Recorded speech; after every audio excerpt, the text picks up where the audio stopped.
Picture it. The year is 218 BCE. You are lying in your boat, gently rocking on the waves of the Mediterranean Sea. Around you, the wind whispers tales of far-off lands, as the starlight paints silver streaks across the water. Suddenly, the tranquility is broken by the rhythmic crash of waves against stone, and the murmur of men. As you round the bend, a familiar sight greets you. Before you lies the bustling Carthaginian harbor of Lilybaeum, bustling with merchant traffic from across the western Mediterranean. It is here that you must meet with your contact to receive your orders for the upcoming campaign. But before you can disembark, a soldier calls out from the watchtower, Make way for the consul." And just as you catch your first glimpse of him, the chapter begins. As a general, the burden of leading your troops into battle rests heavily on your shoulders. You have studied strategy, trained your men, and planned your campaigns. Now you must put all that knowledge to the test. This is the second episode in the series. If you haven't yet listened to the first episode, which introduces this world, its factions, and the Second Punic War, then now would be a good time to do so. If you have, then let us dive right back into it. The Second Punic War has been called one of history's great struggles. You know how the story goes. After years of preparation, the brilliant Carthaginian general Hannibal set his armies in motion. He crossed the Alps with elephants and cavalry in tow, descended like a tempest upon northern Italy, and dealt crushing defeats to the unprepared Romans. Every victory pushed Rome closer and closer to despair. Could this be the end of the Roman Republic? Who could possibly save them from Hannibal's wrath? Surely not the consul who has arrived in Lilybaeum. Not only is he young, inexperienced, and disliked by his own people, but he also has only 36,000 soldiers, when he needs at least 10 times that number to defeat Hannibal. There is no hope for Rome. Or is there? The situation may seem bleak, but it's not hopeless. History tells us that this war will end with Hannibal's defeat. You just have to get through it. And the task before you is daunting. But fear not, for you are not alone. Beside you stands Publius Cornelius Scipio, a general with a reputation for brilliance and daring. And though young and untested, he too has something to prove. Together, you and Scipio make up the Roman consular delegation sent to Lilybaeum to prepare for the defense of Sicily. But what you lack in numbers, you will make up for in cunning, resolve, and perhaps most importantly, naval power. The sea is your domain now, and with it, you have the chance to turn the tide of war. But before you can set sail for the eastern Mediterranean, you need supplies. While Rome is desperately short of troops, they aren't lacking in money, which you will need in abundance if you want to hire mercenaries. Fortunately, Gaius has already taken care of most of the arrangements. His agents have scoured the western Mediterranean for experienced soldiers. And now, thousands of Spaniards, Gauls, and Balearic slingers are preparing to join the Roman legions. Unfortunately, your treasury isn't large enough to afford any warships. But never fear, Publius has brought several transports filled to the brim with the next best thing: torpedoes. These small, unmanageable boats are light enough to be carried by larger vessels and deadly enough to wreak havoc on enemy ships. All you have to do is unleash them in the right way. But until you do, they're nothing more than glorified life rafts. You spend a few days restocking on provisions, training new recruits, and planning your voyage east. Once everything is ready, you board the flagship and set sail. Aboard are your 2 consuls, 4,000 legionaries, 2,000 light troops, and several hundred cavalrymen. Also stowed away are your hopes and those of Rome itself. The seas are rough, but thankfully the winds are at your back, pushing you toward your destination. As the sun sets each night, you gather with the other consuls to discuss the coming conflict. They tell you stories of their victories, each trying to outdo the other. But what about when Hannibal is involved? What then? After 3 weeks, you spot land and soon come to anchor off the coast of a small town. You and your staff row ashore, where you find an old friend waiting for you. He is eager to hear about your plans and offers his assistance in harassing Hannibal's supply lines. But as the sun dips below the horizon, casting long shadows across the beach, you learn the truth. Your friend is none other than Marcus Terentius Varro, the Roman ambassador who was supposed to have met you in Lilybaeum 3 weeks ago. But why did he leave so early? What important information did he have that you don't? You ask no questions, for you already have a theory about what's happened. Still, you are troubled by the news. Time is of the essence. Hannibal could very well be marching on Rome itself by now. You have to hurry if you want to stop him. So you return to your ship and set sail for the Strait of Messina. You and your counselors watch intently as the coastline of Italy fades into the distance. Up ahead, you see a thin line forming on the horizon. At first it looks like a mirage, but soon you realize it's the largest fleet Rome has ever assembled. It's also the largest fleet Carthage has ever faced. With a mix of transports carrying infantry and armed merchant vessels, Rome has committed everything they can spare to the defense of Sicily. You are just the advance guard, but the rest of the fleet should arrive soon. Until then, you will have to hold this position, and so you spend the next week patrolling the strait, watching the slow trickle of reinforcements arrive, and hoping that Hannibal doesn't decide to attack you while you're at your most vulnerable. Finally, the reinforcements arrive, and you can finally breathe a sigh of relief.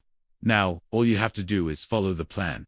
You and your fleet will sail around the southern coast of Sicily, blockading the island's harbors and preventing any supplies from reaching Hannibal's army. At the same time, Varro and the others will sail north to bring aid to the beleaguered city of Syracuse. But it won't be easy. Not only will you have to deal with Carthaginian warships, but also with their spies who have infiltrated your ranks. One false move and the entire plan could collapse. After spending the night with the fleet, you wake to the sound of drums and the clash of swords. You rush to the deck to see hundreds of enemy soldiers attacking your camp. You sound the alarm, and the soldiers quickly abandon their posts to defend themselves. Soon the entire camp is a maelstrom of steel and sweat. You fight alongside your men, your shield absorbing blow after blow, until the attackers are finally driven back. You take stock of the damage, and realize you have lost many valuable supplies, including dozens of your torpedoes. But the worst news is that Hannibal's scouts have discovered your plan. He will likely try to break out of Sicily and invade the Italian mainland. You have to reach Rome as quickly as possible to warn them. With the battle over, you turn your attention to the city of Syracuse. There you meet up with the other consuls and ambassadors, who tell you of the dire straits they've found themselves in. The Roman governor Hiero, too, is desperate for reinforcements, but he has a problem. He can't allow your troops to enter the city because the Carthaginians might attack at any moment. So instead, you decide to pitch camp outside the walls and send envoys to plead your case. Hiero is reluctant at first, but eventually agrees to let you station a small force inside. As the weeks pass, you grow increasingly worried about Hannibal's movements. The Carthaginians could attack at any moment, and you have no idea how many troops he has left. Still, you know you cannot stay here forever. You need to get to Rome and warn them about Hannibal's plan. But first, you have to survive the siege of Syracuse. Now that you have reached Syracuse, you are in control of the situation. You can feel it in your bones. The longer this siege drags on, the more desperate the Carthaginians will become. And the more desperate they become, the easier it will be to defeat them. So you settle in for the long haul and wait for Hannibal to make his move. Weeks turn into months, and the situation becomes increasingly dire. The Carthaginians have laid siege to the city, and the Romans inside are starving. Just when you think things couldn't get any worse, they do. Hannibal's brother, Mago, arrives with reinforcements. Your men are exhausted and demoralized, and you desperately need to resupply. But there is no hope of that happening while the Carthaginians are in control of the sea. You are trapped, but you refuse to give up. Instead, you redouble your efforts and prepare to fight to the death.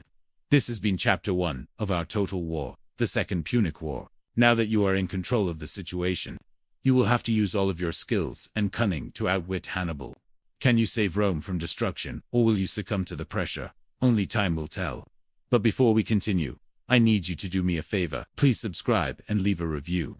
By doing so, you will help us to grow and keep making these videos for you. Now, let's get back to the story.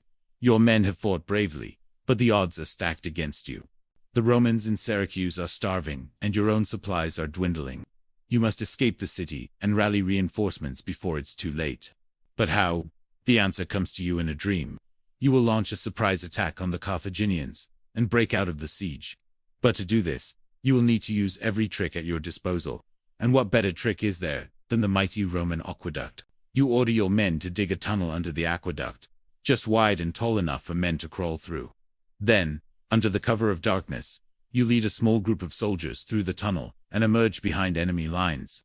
You move silently through the camp, avoiding patrols and hiding in the shadows. Finally, you reach your target, a tower overlooking the harbor. You and your men scale the tower, taking out the guards and planting banners proclaiming, "Beware the Roman legion." Then you wait. In the morning, the Carthaginians raise the alarm. Soon the entire camp is in chaos, as soldiers run to take up their arms. But it's too late. You have already struck. Your soldiers charge into the camp, taking prisoners and plundering supplies. The Carthaginians are caught off guard, and soon their resistance is crumbling. Seeing their defeat is imminent, the Carthaginian generals retreat to their ships and sail for home. You have broken out of the siege and rescued the Roman governor, but your victory is short-lived. You have only delayed the inevitable. Hannibal will return with reinforcements and lay siege again, but you are not afraid. You have tasted victory and know that you can defeat the Carthaginians if given the chance. So you and your men settle in for another long stay in Syracuse. If you enjoyed this episode, then please remember to subscribe and leave a review. We would really appreciate it. Thank you for listening, and see you next time.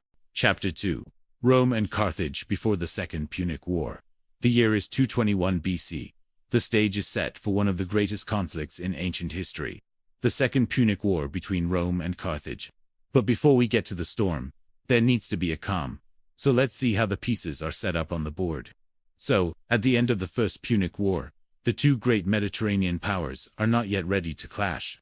Carthage is licking its wounds from the war, and Rome is squabbling among itself. Let's start with Carthage. They have lost their navy. No more navy means no more invasions of Sicily. For now, Rome has established dominance in the western Mediterranean. This was a disaster for Carthage, because it cut them off from their critical source of silver mines in Spain. But this doesn't mean that Carthage has become weak. In fact, thanks to their new treaty with Rome, they can continue to expand their empire on the mainland of Africa, and also keep the valuable province of Sardinia. In addition, they still have a powerful army on the ground, and they have a lot of motivation to use it. Now, you may think of Hannibal Barca here as the star Carthaginian general, but he is only second in command under his father, Hamilcar Barca. And it is Hamilcar who will lead the way for Carthage during this period. As soon as the peace treaty is signed, he marches into southern Spain with 10,000 troops and conquers territory as far away as the Atlantic Ocean. He then turns to the tribes of central Spain and compels them to pay tribute to Carthage. His goal is simple: gather enough resources so that Carthage can rebuild its navy and reconquer Sicily. To achieve this, he leaves garrisons in strategic places like the city of New Carthage on the Guadalquivir River. Then he goes back to Africa to train new troops and raise money for the treasury. But while Hamilcar is away, disaster strikes. Rome invades Sardinia and kicks the Carthaginians off the island. Now he has to rush back to Spain to defend it from the Romans. There he meets his young son Hannibal, for the first time since Hannibal had returned from his own military education in Italy. Father and son team up to fight the Romans and establish full control over Spain. Then in 226 BC, Hamilcar dies in battle against the Numantini, a tribe in central Spain. Hannibal takes command and completes the conquest of the Iberian Peninsula. From this base, Hannibal's forces will later invade Italy. But that's still 5 years in the future. For now, he is still fighting in Spain. And what does he do? You guessed it. Swear revenge on Rome by throwing his hand in the air and shouting, "By the gods, it shall be done." Or maybe he didn't, because there is some debate whether Livy was the one who invented this famous line, or if it actually happened. Anyway, Hannibal finishes subjugating Spain and returns to Carthage to take his seat in the assembly of the people. This is where the real power of Carthage lay, in the hands of the citizens of Carthage, most of whom were not even native Phoenicians. This assembly was composed of the wealthiest merchants in the city, people who made their fortunes through trade and industry. They elected officials to represent them and to make decisions on behalf of the state. However, these officials were not considered higher than the ordinary citizen. They were simply representatives, delegates who could be removed from office just like any other citizen. It was a similar system to the Roman Republic, except that in Rome, the people elected representatives to the Senate rather than the assembly. Both assemblies had significant influence on decision-making, but the Roman Senate was much more powerful. It was considered the highest authority in the state, even above the elected magistrates. This is important for understanding the conflict between Rome and Carthage, because it shows how both states dealt with their generals. In Rome, a general was usually appointed by the Senate, but he was accountable to the people. If he abused his power, he could be impeached and punished. In Carthage, a general was elected by the assembly, along with all other officials. This meant that a general could abuse his power without worrying about being punished. But he would have to answer to the assembly of the people. Now, with the assembly out of the picture due to the distance and poor communications between Spain and North Africa, Hannibal's position is secure.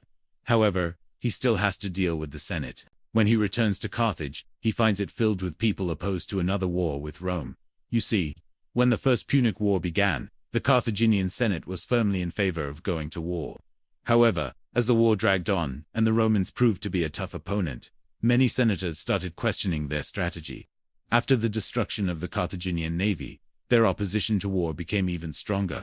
The Romans had paid dearly for every inch of conquered territory in Sicily, and the war had drained their treasury. Hannibal was part of this group. He did not want another war against Rome, but his personal ambitions wouldn't allow him to sit idle.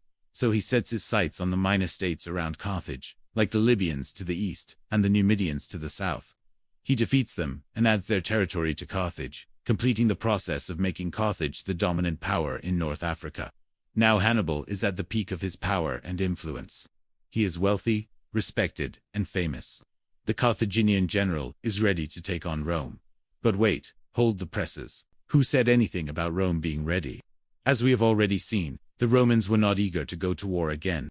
Carthage's victory in the First Punic War was so costly that even the most bellicose Romans were hesitant to risk another conflict. It took several years for Rome to recover its strength and resume its expansionist policies. But, in 225 BC, two events shook the Roman world and turned public opinion in favor of war. The first event was an invasion of the Italian peninsula by a Gallic chieftain named Brennus. It's believed that Brennus was a leader of the Insubres Gauls, who lived in northern Italy. But this is not certain because very little is known about this campaign. All we know comes from Polybius and Livy. According to them, Brennus led a coalition of Gallic tribes into Italy, sacking the Roman cities of Mediolanum, and sacked the town of Clusium. After this, he marched south and laid siege to the strategically important city of Mantua.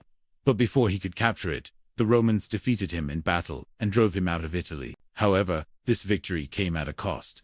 Many Roman soldiers had been killed, and entire villages had been destroyed by the Gauls.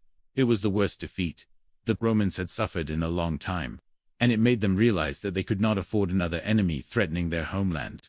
The second event that pushed Rome towards war was the arrival of a Macedonian army on the shores of Greece. In 229 BC, this army was sent by a man named Cassander, the king of Macedon. Like many other Greek kingdoms at the time, Macedon had emerged victorious from the wars against the Seleucids. However, they had quickly found themselves in a conflict with Ptolemy, the Egyptian pharaoh. Ptolemy needed help to defend himself against the Seleucids, so he asked the Romans for assistance.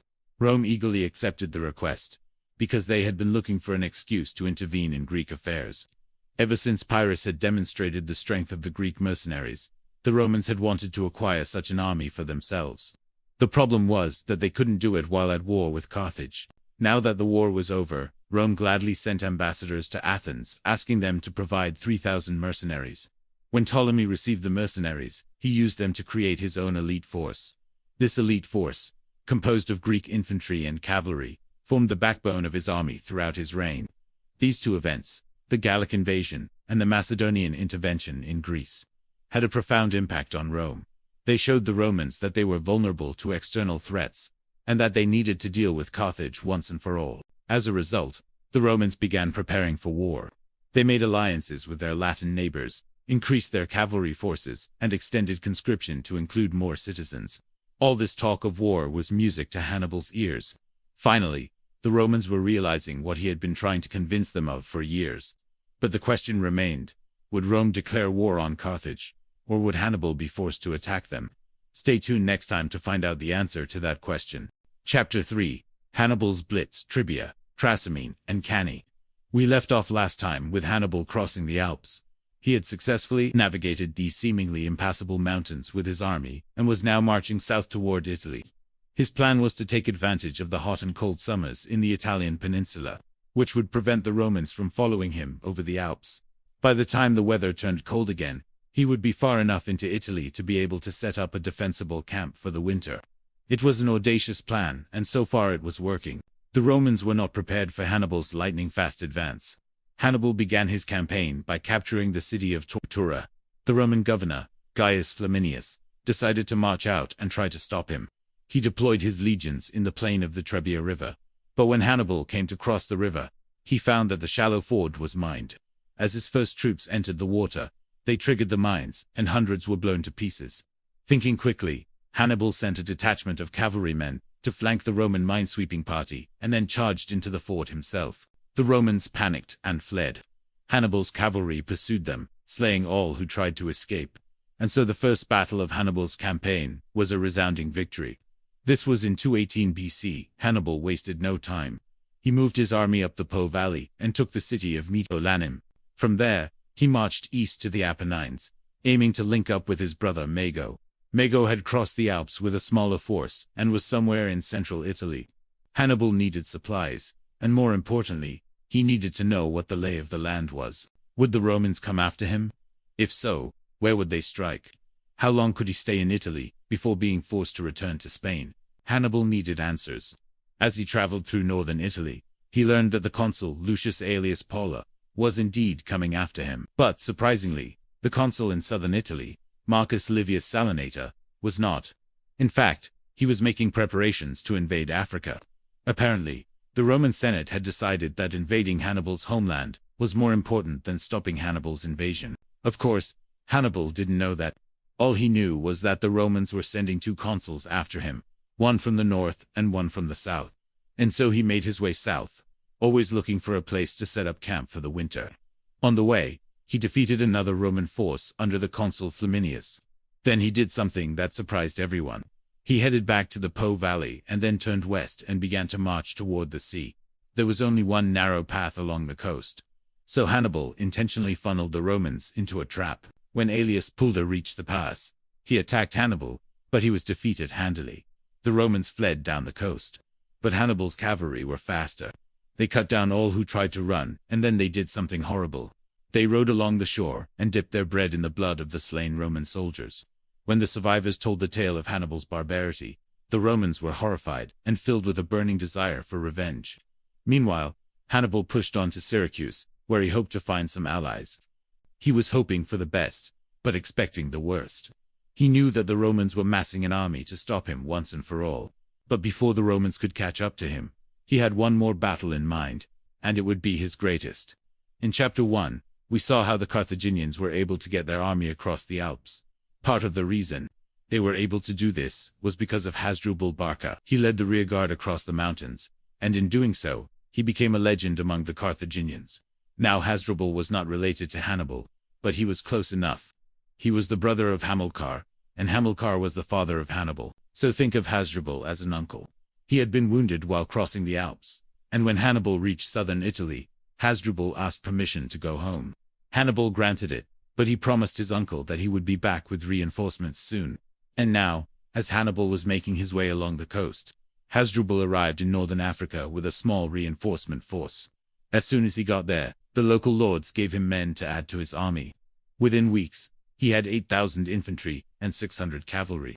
With this army, he set out to join Hannibal in Italy. Hasdrubal wasn't the only one coming to help Hannibal. Mago was still somewhere in central Italy, and he too was looking for more men to add to his army. As soon as he heard about Hasdrubal's army in northern Africa, he started south. He intended to link up with Hasdrubal, and together they would have a large enough force to really make something happen in Italy. All the while, the Romans were gathering forces of their own. They still didn't know where Hannibal was, but they knew that he couldn't have gotten very far. And so they sent general after general to look for him. Some were successful and some weren't. But one of those generals was a young man named Publius Cornelius Scipio. Scipio had been appointed to the military tribunate. This was a junior officer position, but it was good enough to get him into the action. After defeating Hannibal at the Trebia, Hannibal's brother, Hasdrubal Barca, had been given command of the Carthaginian forces in Spain. This put him directly in Scipio's path. In their first encounter, Scipio defeated and killed Hasdrubal, dealt a severe blow to Carthaginian morale. But this is where our story picks up. Scipio was in southern Italy trying to find Hannibal, but he couldn't find any trace of him. Everyone he talked to had fled from Hannibal or had been killed by Hannibal, and so Scipio was getting impatient. He wanted to prove himself in battle, but there was no enemy to be found. Then one day, everything changed. Scipio's scouts reported a large Carthaginian force approaching. The army was led by Hannibal's brother Mago, and even though this was just a reinforcement force, it was still big enough to give Scipio all the action he wanted. The Romans and Carthaginians met in battle near the village of Cani. The date was 216 BC. Scipio deployed his army in the usual Roman fashion. He placed the heavy infantry, known as the legionaries, in the center and the light infantry and cavalry on the flanks. But he made one mistake. He placed his cavalry on the flanks too wide apart. When Mago deployed his cavalry, he exploited this gap and broke through. Once he got behind the Roman lines, he began plundering their camp. When Scipio realized what had happened, he ordered his cavalry to pursue Mago. They chased him all the way to the river, where they caught up to him and forced him to retreat. At this point, the battle seemed to be going well for the Romans. But that was before Mago linked up with Hannibal. The rest of the Carthaginian army arrived just in time to see the Romans slaughtering their cavalry. So they attacked. What happened next is one of the most famous battles in history. The Romans were pushed back, and when they retreated into a narrow defile between hills. This created a corridor, and that corridor was going to be Hannibal's undoing. The Carthaginians surged forward and drove the Romans deeper into the defile. The Roman infantry fought bravely, but they were exhausted. And besides, they were starting to panic. Then Hannibal did something that shocked the Romans. He ordered his cavalry to ride in circles around the Roman infantry. The Romans thought this was insulting, and they fought harder. But Hannibal kept ordering his cavalry to ride in circles. Again and again, the Romans grew weaker and weaker.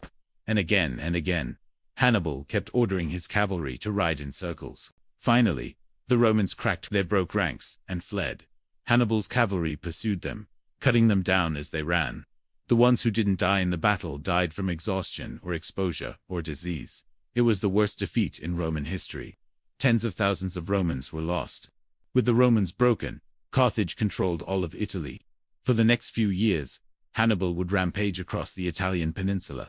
He sacked many cities, including Rome itself. The Romans would eventually come back and win the war, but that wouldn't happen for another 5 years. And the question is, how did they turn the tide of the war? That's coming up next time on The War Room. Rome was never so close to losing a war as it was during the Second Punic War. During Hannibal's blitz, the Romans were afraid, really afraid. The people in the cities abandoned their homes and fled to the countryside, where they lived in tents for years. Even the countryside wasn't safe. However, because bandits roamed freely over the hills, attacking supply convoys and killing anyone who wasn't a soldier. The Romans' allies began to waver. The Greeks in the south didn't like the Carthaginians, but they liked the Romans even less. To them, the Romans were just as barbaric as the Carthaginians.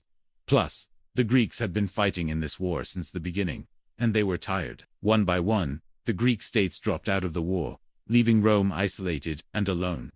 But perhaps the worst part was that the Romans were fighting each other. Rome was a republic, and with the republic came squabbling. The rich landowners argued with the merchants and traders. The merchants and traders argued with the artisans and farmers. And as if that wasn't bad enough, every 5 years, a new group of patricians would enter the Senate, and this meant that the old ways of doing things were always being challenged. Add to this the fact that Rome was being looted by mercenaries, and you can understand why the Romans wanted a king. As the Carthaginians swept across the peninsula, the people looked at each other and said, "Maybe we don't know what we're doing here. Maybe we need a strong leader to tell us what to do." The idea spread like wildfire. Soon, all the people were asking for a king. But who would they ask? Well, they had one candidate right in front of them. Someone who had proven himself in battle. Someone who had proven himself as a leader. Someone who had proven himself as a lawmaker. And that someone was the young officer who had defeated Hannibal's brother at Cannae. That someone was Scipio Africanus. Thank you so much for watching. If you enjoyed this episode, please hit the thumbs up button below. That really helps us out. Also, be sure to subscribe. Thanks so much for watching. I'll see you next time on The War Room. Chapter 4. Young Scipio, a spark in the darkness. Rome had been taken. The Senate was in full flight, running like frightened children from the advancing Carthaginians. All seemed lost. But now we must turn back the clock, almost 20 years. For there was one Roman who would grow into the greatest general Rome had ever seen. And it all started with one lucky day at the Battle of Zama. Cornelius Scipio Africanus was born into the most respected patrician family in Rome. His father, Publius Cornelius Scipio, was a leading member of the Senate, and his mother, Emily, was a member of another elite family, the Emily, which had produced 3 consuls. The boy's older brother was adopted by their great-uncle, Gnaeus Cornelius Scipio Calvus, who had just become consul and was currently campaigning in northern Africa. The young Scipio's destiny was always going to be in the military. His father trained him relentlessly, teaching him how to ride, how to throw a spear, and how to wield a sword. By the time he was 16, he was already a formidable warrior. When Hannibal Barca crossed the Alps with his army of 38,000 men, Rome panicked. The Senate wanted peace at any cost. But this was not an option for the proud and stubborn Scipio. When he heard Hannibal's war cries echoing across the Alps, he shouted to his father, "By the gods, must we sit idly by and let our country be overrun?" Now, Rome was still hopeful that the Carthaginians could be bought off. So Scipio Sr. went to Carthage as an ambassador to negotiate. This put young Scipio in a very awkward position. Was he to support his father's mission, or should he take up arms against the Carthaginians? One night, Scipio couldn't take it anymore. He sent word to his father that he was leaving, and then he fled in the dead of night to join his brother in northern Africa. There he finally got his wish. At age 16, he joined the Roman legions fighting against Hannibal in northern Italy. However, his joy was short-lived, because soon after he arrived, his father turned up asking him to come home. It was obvious what his father wanted. He was asking his son to abandon the war effort. Again, Rome was trying to buy peace with Carthage. Scipio Jr. refused. He stayed with the army, and this enraged his father. Publius Scipio returned to Carthage, where he was met with even more bad news. His brother Gnaeus Cornelius Scipio Calvus had died in battle against Hannibal. Scipio's father was so ashamed at the thought that his two sons had abandoned him, that he ended his own life. Now, when this happened, young Scipio was fighting at the Battle of Ticinus. The Romans were losing badly. In fact, they would lose the battle. But for our story, this defeat was a victory, because during the chaos of the fighting, a young Scipio came across his stricken father. Legend has it that Hannibal was about to deliver the killing blow to Scipio Sr. when the young Scipio stepped in front of his father and challenged the Carthaginian general to a sword duel. There is absolutely no way that this could have happened. There is no way that Scipio could have saved his father here. We can safely assume that it never happened. But legends are rarely based on the truth. They exist to inspire and to give hope. After his father's death, Scipio felt his duty was to avenge him. With the support of his grandmother, he convinced the Senate to allow him to raise an army and pursue Hannibal. When Hannibal heard that a young force of 700 cavalrymen was coming for him, he laughed and continued on his way south towards Rome. But as he approached the river Trebia, he saw the young Scipio waiting for him on the far bank. Scipio was a strikingly handsome man with long flowing red hair and piercing blue eyes. He was tall and muscular with the physique of an athlete. He was also blessed with charisma and charm. But these good looks and charm were nothing compared to the power of Scipio's personality.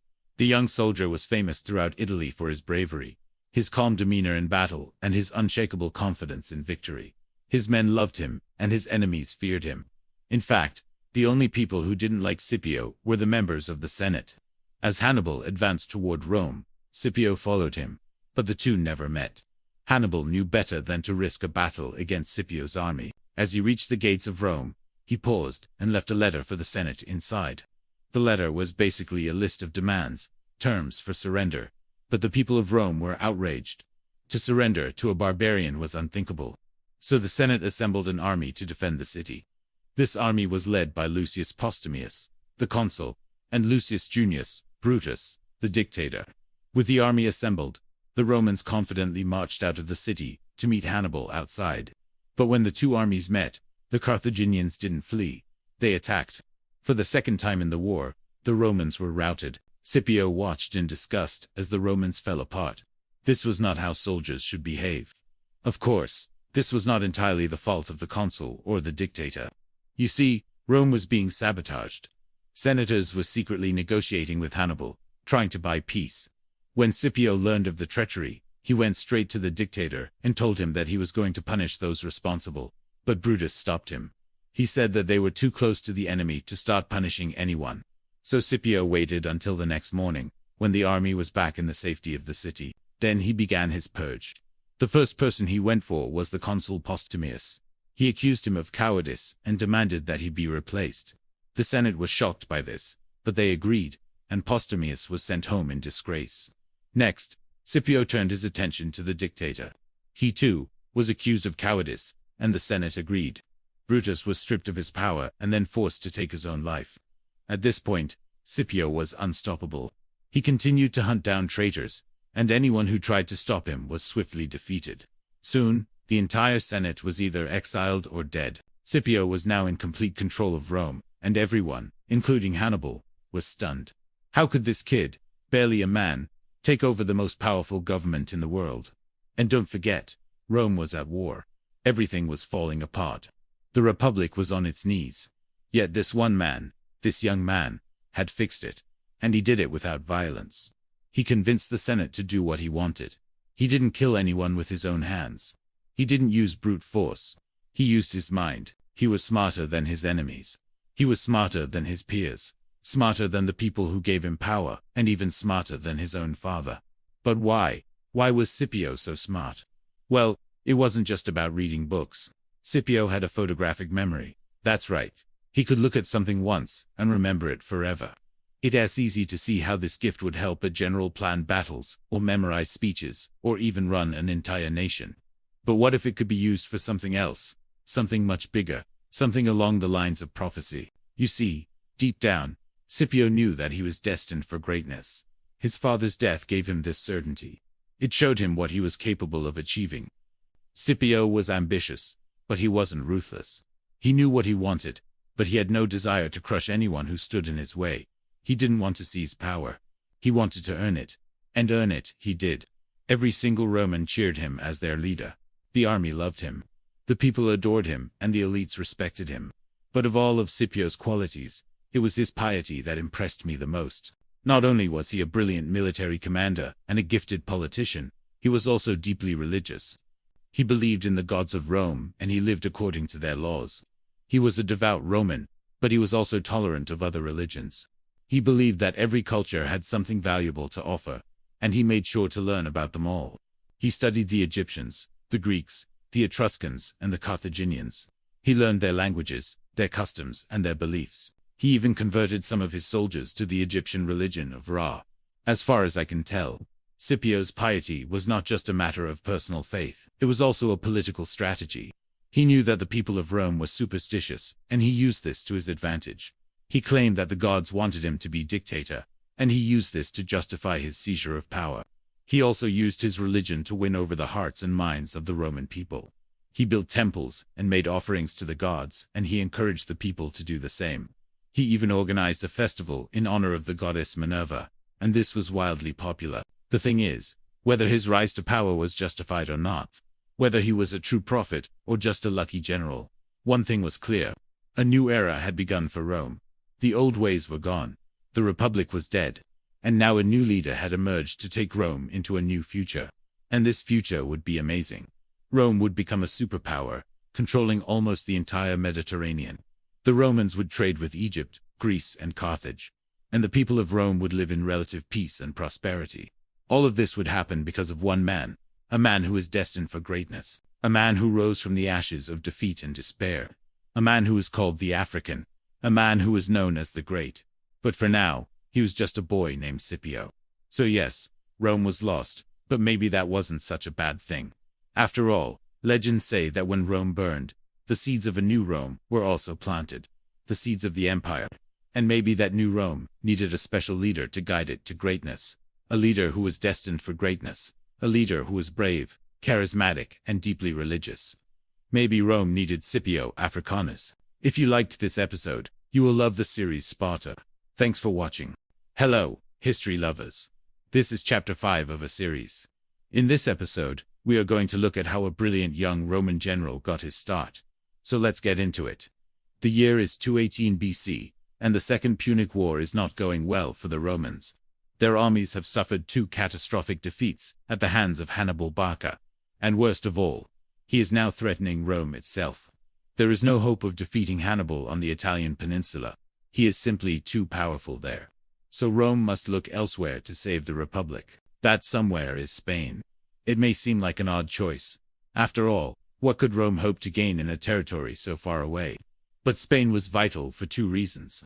First, it was rich in silver, which Rome desperately needed to pay its soldiers. And second, it had many Lusitanians who hated Carthage, and would make excellent allies against Hannibal.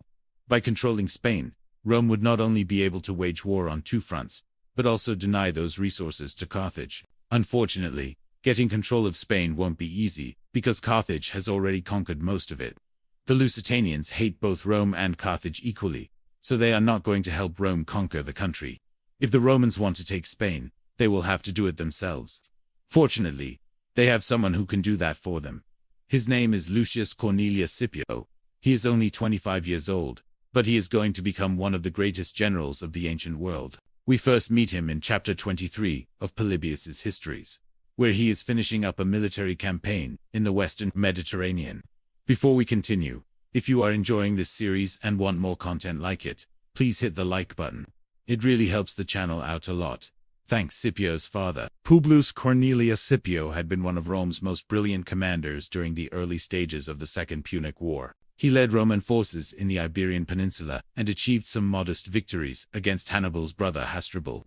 But he was killed in battle against Hasdrubal's relief force, while trying to relieve a siege.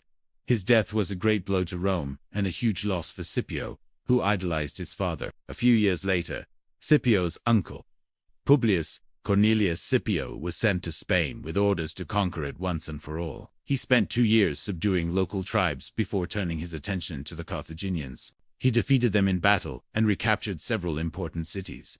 But he made one critical mistake: trusting the Gauls. When Scipio's uncle was fighting Hasdrubal, the Gauls switched sides and allowed Hasdrubal to ambush and kill him. This defeat devastated Rome. Not only did they lose another brilliant general, but they lost Spain as well. Hasdrubal even threatened to march on Rome itself, but he was killed by a Roman army led by Marcus Livius Salinator. With their 2 best generals dead, Rome was desperate. They needed a new great commander to turn the tide of war around, and so they turned to a very inexperienced 25-year-old. We learn about his appointment from Livy in Book 21 of his History of Rome. The Roman Senate debated who should go to Spain.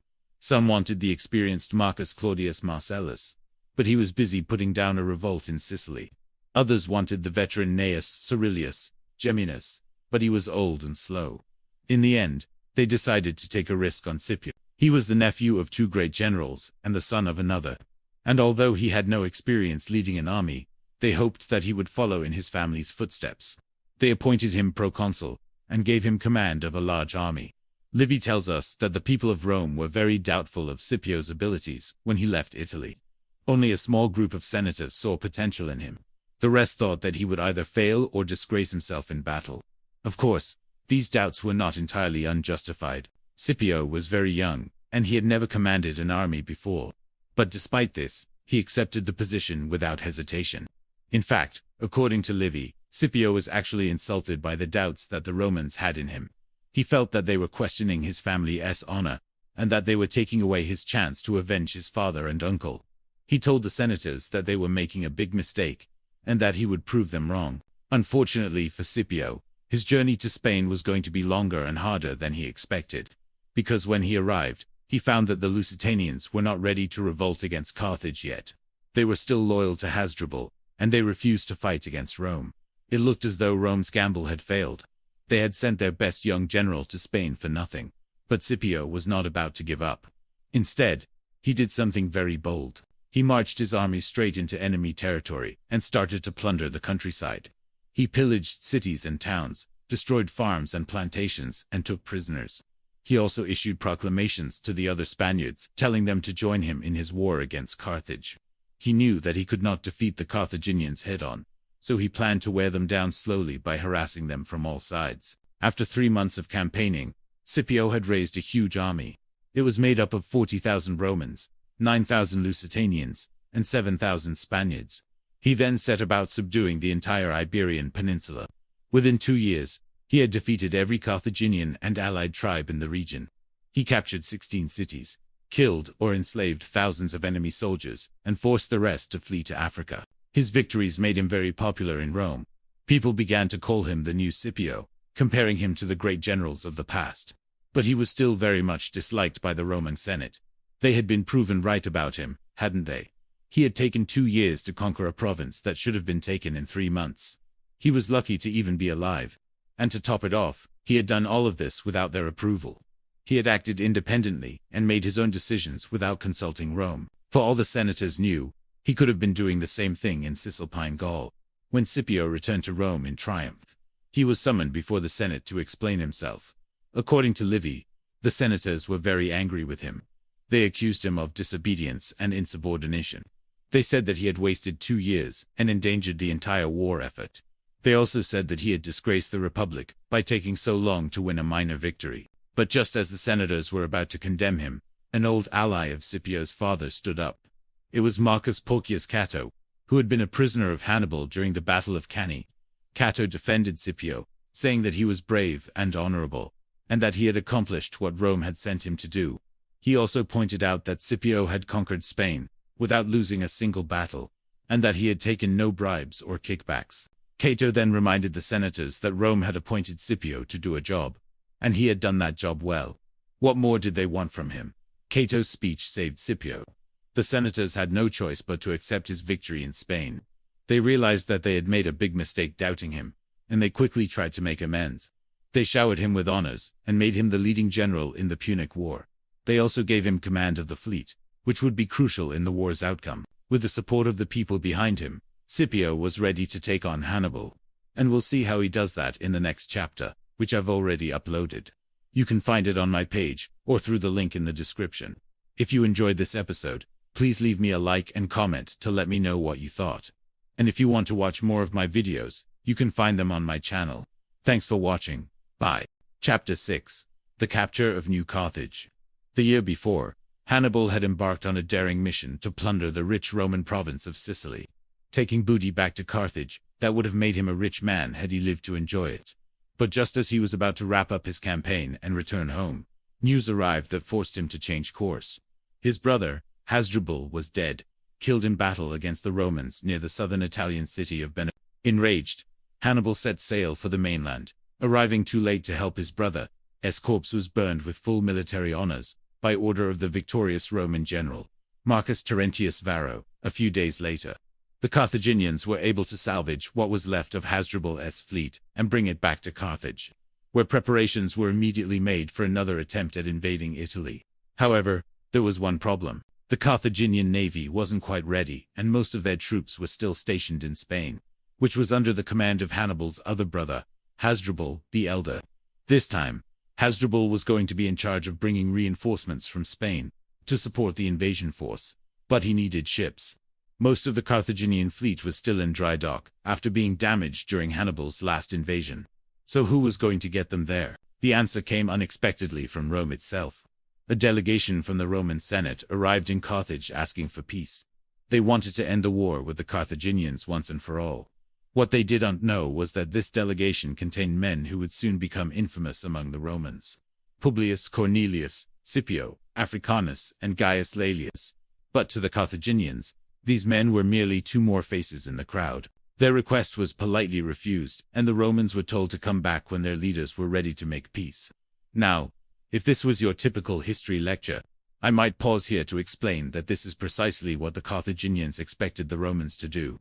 In fact, if you were paying close attention, you may have noticed that in my previous videos, whenever a Roman general or statesman appeared, the outcome was never good for Rome. As a result, many people believe that ancient history was nothing more than a reenactment of the Iliad, with the Carthaginians always winning in the end. That is not how history works. And anyone who tells you otherwise is either a liar, or doesn't understand what they're talking about. But since we're doing this as a Let's Play, I figured why bother explaining how the game works, when we could just play the game instead.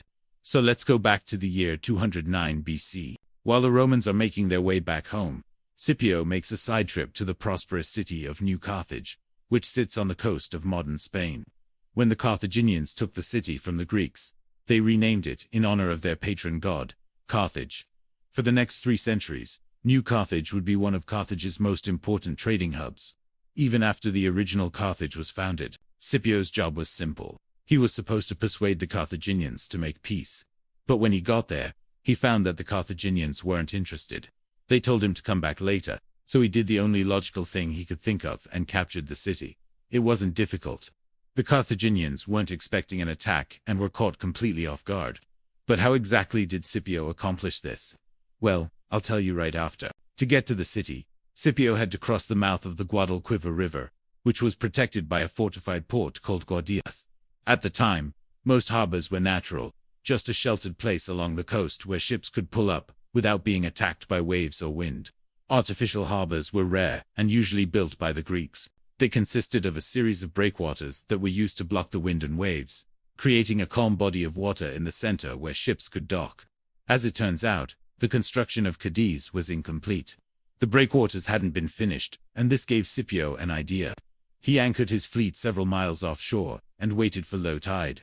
Then, under cover of darkness, he ordered his men to row to shore. With the tide, he could reach the shore unopposed and surprise the Carthaginians. He then spent the night hiding in the marshes near the river, waiting for the tide to turn once again. In the morning, the Carthaginians sounded the alarm as soon as the tide went out, revealing hundreds of armed Romans in their midst. Pandemonium broke loose as the Romans charged into the city. The Carthaginians desperately tried to sound the alarm, but the Romans kept them from raising the signal.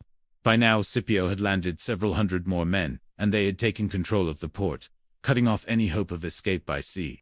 Surrounded and outnumbered, the Carthaginians surrendered.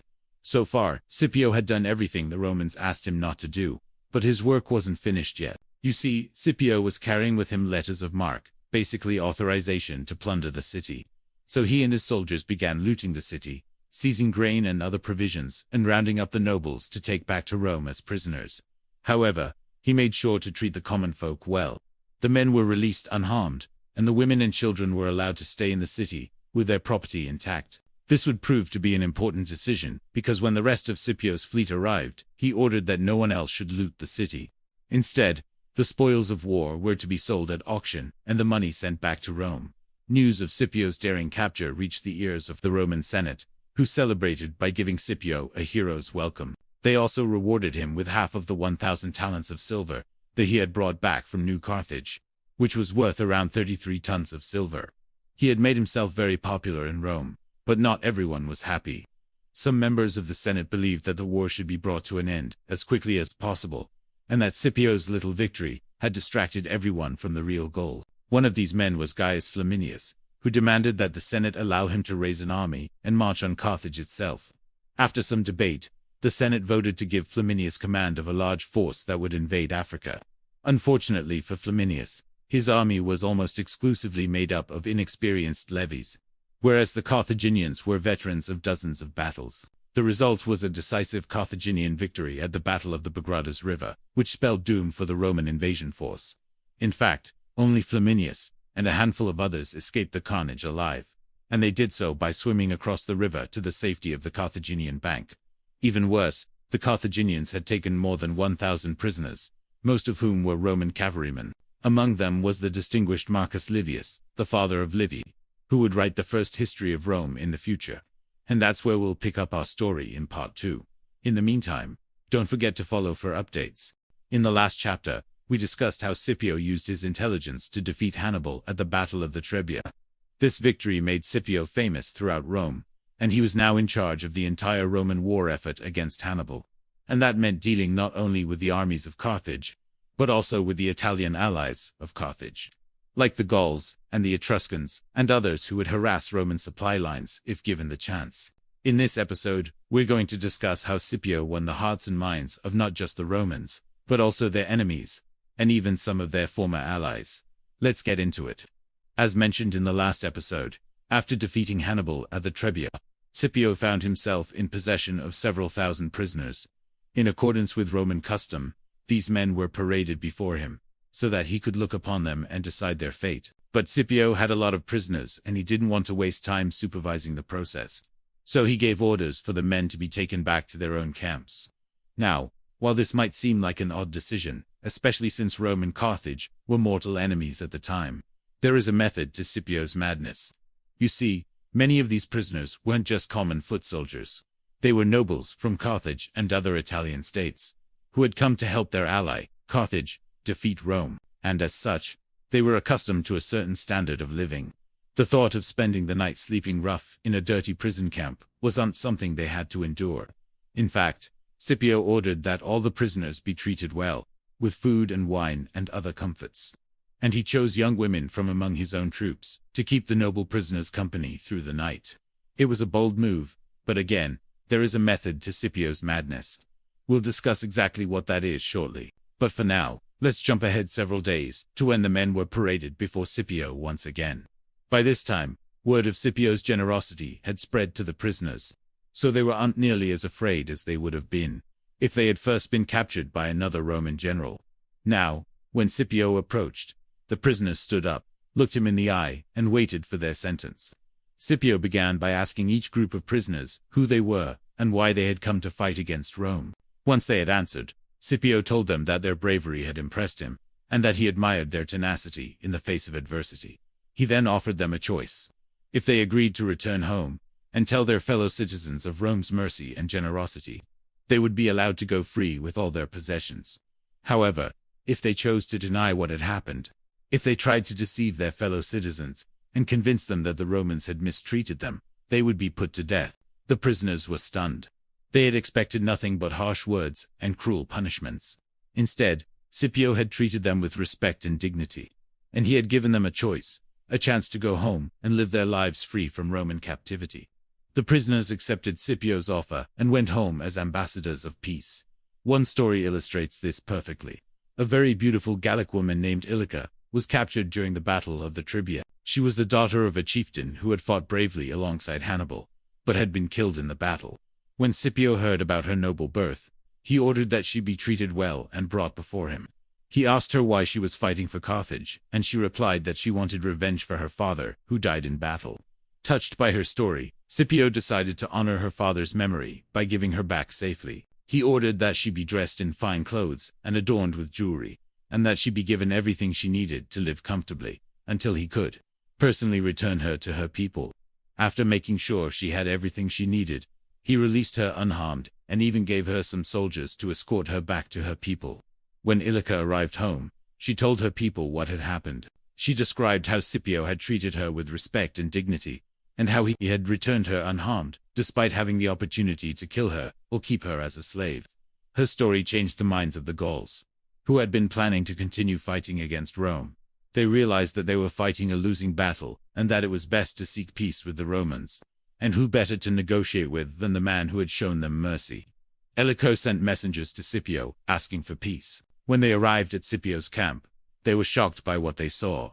They had expected to find a cruel and merciless conqueror, but instead they found a man who was willing to listen to their demands and work towards a peaceful resolution.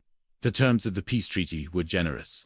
The Gauls were allowed to keep their land and their possessions, and they were granted amnesty for any crimes they had committed against Rome. In return, they were expected to remain neutral in the war and not attack any Roman forces. It was a wise decision, and one that would pay off handsomely in the years to come. The Gauls were not the only ones who realized the futility of continuing to fight against Rome. Other Italian tribes who had allied themselves with Carthage for the duration of the war, such as the Etruscans and the Samnites, soon followed suit and negotiated their own peace treaties with Rome. For them, it was simply a matter of good business. Why continue fighting a war that you're losing, and that can only end in your destruction, when you can simply walk away with your head held high and your honor intact? Scipio's reputation as a man of honor and integrity had preceded him. The stories of his victories on the battlefield and his magnanimity towards his enemies had reached even the farthest corners of the Italian peninsula. His soldiers knew that they were fighting for a leader who was not only brave and intelligent, but also fair and honorable. And that knowledge made them even more loyal to him than they would have been otherwise. In contrast, other Roman generals had a very different reputation. Men like Gaius Flaminius, who had been defeated and killed by Hannibal at the Battle of Lake Trasimene, were seen as bumbling idiots who had no idea what they were doing. They had attacked Hannibal's army without making proper preparations, and had paid for it with their lives. Other generals, like Lucius Aelius Tubero, who had been defeated by Hannibal at the Battle of the Trebia, were seen as cowards who ran away from their enemies. They had abandoned their posts in the middle of battle and left their soldiers to die. Scipio, on the other hand, was seen as a man who never gave up. He had been wounded at the Battle of the Trebia, but he had stayed in the fight until victory was his. He had lost battles, but he had learned from his mistakes and used that experience to improve his skills as a general. Most importantly, he had never betrayed the trust of his soldiers. He had always treated them with respect and dignity, and they knew that he had their backs. That was not something that could be said of most Roman generals, and it was one of the main reasons why Scipio's soldiers were so loyal to him. If you enjoyed this episode, check out my video on how Scipio defeated Hannibal at the Battle of the Trebia. And if you'd like to support the channel, please consider becoming a member. Thank you. And as always, see you next time. Chapter 8. the tide turns Carthage on the defensive. We left off last time with Scipio having just defeated Hannibal at the river Bitis. But we know that is not where this story ends, because somehow Hannibal escapes from total destruction and actually goes on to win another battle against Scipio. So how does this happen? And more importantly, how does Rome eventually turn the tables on Carthage? You're about to find out. If you enjoy this episode, please hit the like button and consider supporting us through membership. This will help us make more of the historical content you love. So, as we left off, Scipio had just defeated Hannibal at the river Bitis in Spain, and Hannibal was forced to retreat. Now, contrary to what I stated at the beginning of this series, when it comes to getting exact numbers of casualties, we're mostly in the dark here. We simply don't have reliable figures from either side. However, we do know that the Carthaginians took a beating at the river Bitis, and this would only get worse for them shortly after. It seems that, after losing the battle, Hannibal decided to try and make his way north along the Baetis River towards the city of Ilipa, which he had captured a few years earlier. His hope was to regroup with some of his veteran troops who were stationed there. However, he did not know that Scipio was hot on his heels, and that the Roman general would also make his way to Ilipa. The two armies met again, near the town of Ilipa, and the two generals faced each other once again on the field of battle. Now, there are a couple of things that stand out to me about this battle. First, according to Polybius, during the battle, Hannibal's war elephant, which was carrying his baggage and supplies, fell over a cliff and crashed to its death. Now, if this is true, this would be quite ironic, because elephants play such a huge role in Hannibal's victories at the Trebia and Cannae. In fact, elephants would continue to play a major role in the war until the Battle of Zama, nearly 10 years later. So it would be pretty fitting that the elephant, a symbol of the Carthaginian army, would fall in this battle. Now, second, Hannibal nearly won this battle as well, but in the end, he was defeated by Scipio once again. Livy tells the tale that Hannibal's cavalry charged into the Roman infantry, but in the end, they broke ranks and retreated. Then, since the Carthaginians didn't pursue, Scipio was able to reform his lines and counterattack, forcing Hannibal's army to retreat once again. Now, the reason why this stands out to me is because in both battles, Hannibal kind of shoots himself in the foot. At the Trebia, he allows a big portion of his army to cross the river and become bogged down in the marshlands, which leads to their destruction. And now, at Ilipa, he doesn't pursue the Romans after breaking their ranks. I mean, to be fair, in the case of the Trebia, pursuing across the river would have been very difficult since most of his army was stuck in the marshlands. But in the case of Ilipa, I think Hannibal just gets tired and wants to call it a day. I mean, he'd already beaten the Romans once and nearly beat them again.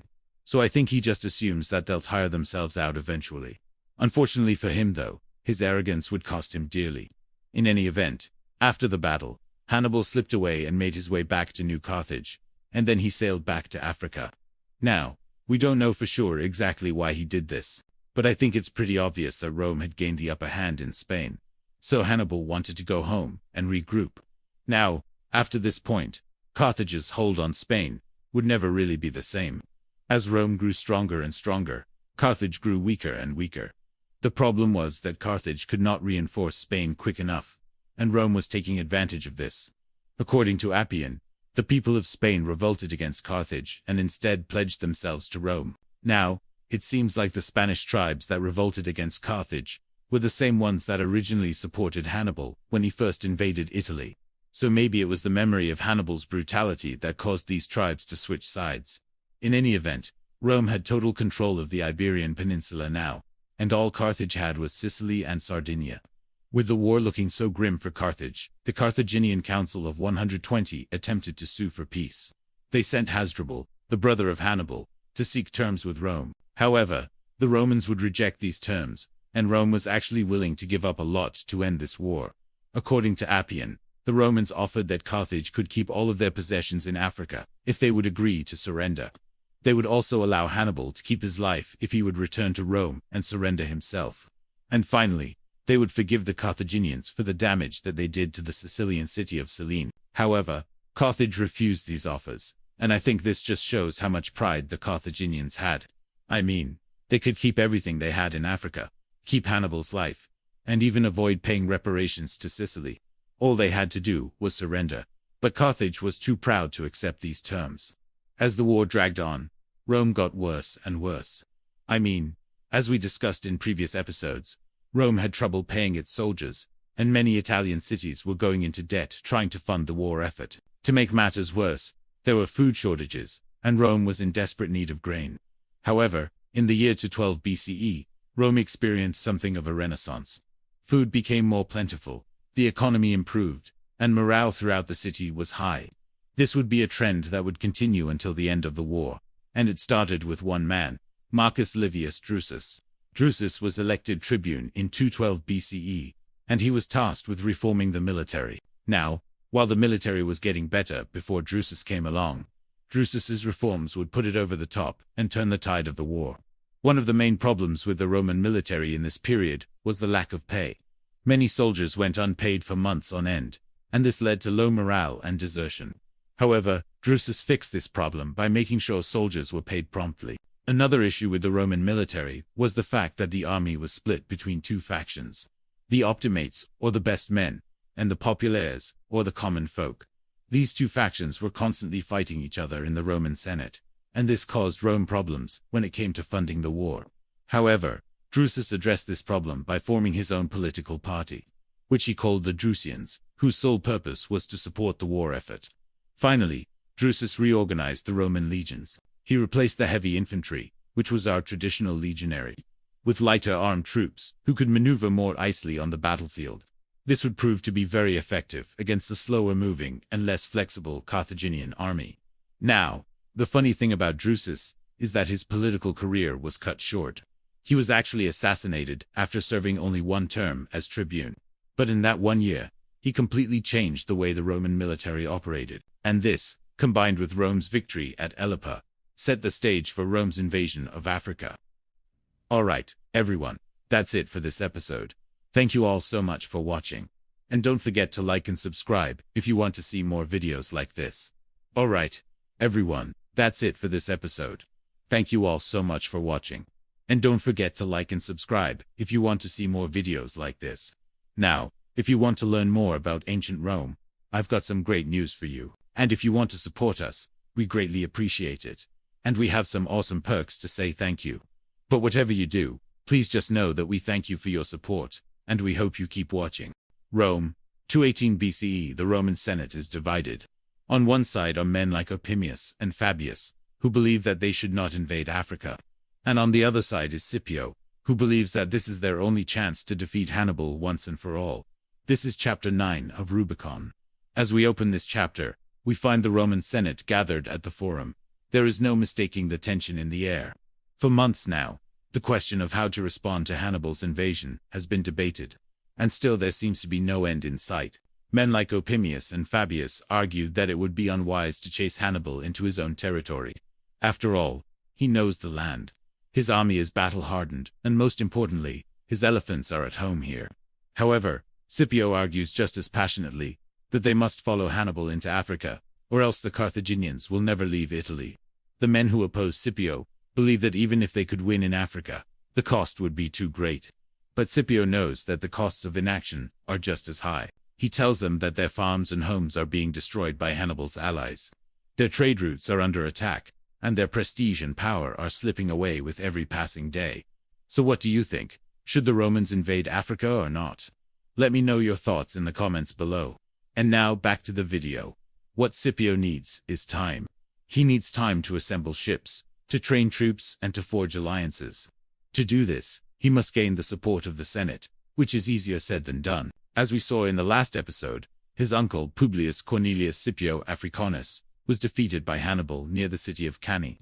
This defeat left a deep scar on the Roman psyche, and many senators are still angry about it. In fact, some are even afraid to be seen talking to Scipio because they fear his last name will rub off on them. But Scipio is not one to shy away from a challenge. Instead, he rises to the occasion and delivers a brilliant speech to the Senate. In it, he reminds the senators of their duty to defend Rome and her allies. He reminds them of the glory of past victories and the shame of recent defeats. Most importantly, he reminds them that they are Romans, the greatest people in the world. With these words ringing in their ears, the senators begin to listen to Scipio's plan. He proposes that they invade Africa, defeat Hannibal, and bring the war to an end once and for all. Of course, this will not be easy. Scipio acknowledges this and prepares the senators for what lies ahead. But he assures them that, with their combined strength and determination, they can do it. Now, the senators are excited and begin planning the invasion. Scipio is given command of the Roman forces, and he wastes no time in making preparations. First, he assembles a fleet of 250 ships. This will transport his troops across the Mediterranean and into Africa. Next, he trains his troops. He knows that they will face fierce resistance from Hannibal's army, so he trains them to fight in all types of terrain and in all kinds of weather. Finally, he forges alliances with Rome's allies. He knows that he cannot do this alone, and that he will need all the help he can get. As the weeks go by, excitement builds in Rome. People from all over the empire come to see the spectacle of the Roman fleet being assembled. Shops and businesses close, and people gather in the streets to watch as the ships are launched into the sea. When the day finally arrives for the Romans to set sail for Africa, there are celebrations in the streets. People wave goodbye to their loved ones as they board the ships and set sail for unknown shores. Meanwhile, in Carthage, Hannibal is preparing for the coming storm. He knows that the Romans are on their way, and he is determined to give them a warm welcome. In the camp outside of Syracuse, Sicily, the Carthaginian general Hannibal Barca surveys the map of the Mediterranean. His eyes, hard and cold as the Libyan desert, peer across the vast expanse of water that separates him from his homeland. The die is cast. Rome is sending an invasion force to Africa, and he must prepare to stop them. Hannibal turns to his brother, Hasdrubal, and gives orders. The elephant riders are to move south along the coast of Africa, harassing the Roman supply lines as much as possible. Meanwhile, Hannibal himself will lead the main Carthaginian force inland, where he will entrench himself in the hills and mountains. From here, he will launch hit-and-run attacks against the Romans, hoping to wear them down before they can establish a beach. Hasdrubal takes his leave, and Hannibal returns to his tent to consult the oracle. The oracle has spoken, and her words are not encouraging. She tells Hannibal that the gods are not with him, that the Romans will defeat the Carthaginians, and that he himself will die a shameful death. Hannibal is troubled, but he pushes the prophecy out of his mind. He will not let a little thing like fate stand in his way. He will beat the Romans, even if it is the last thing he does. In the bustling city of Carthage, the merchants and traders gossip in the marketplace about the coming Roman invasion. They talk about the might of the Roman legions and the power of their navy. Some whisper that Carthage is doomed, while others say that Hannibal will drive the Romans back into the sea. One merchant, however, stands out among the rest. His name is Hamilcar, and he is a supporter of Rome. Hamilcar is a shrewd businessman, and he knows that Carthage has made a big mistake by going to war with Rome. He has watched the Roman war machine in action, and he is impressed by its efficiency and power. Hamilcar decides that his best chance of survival is to throw his lot in with the Romans.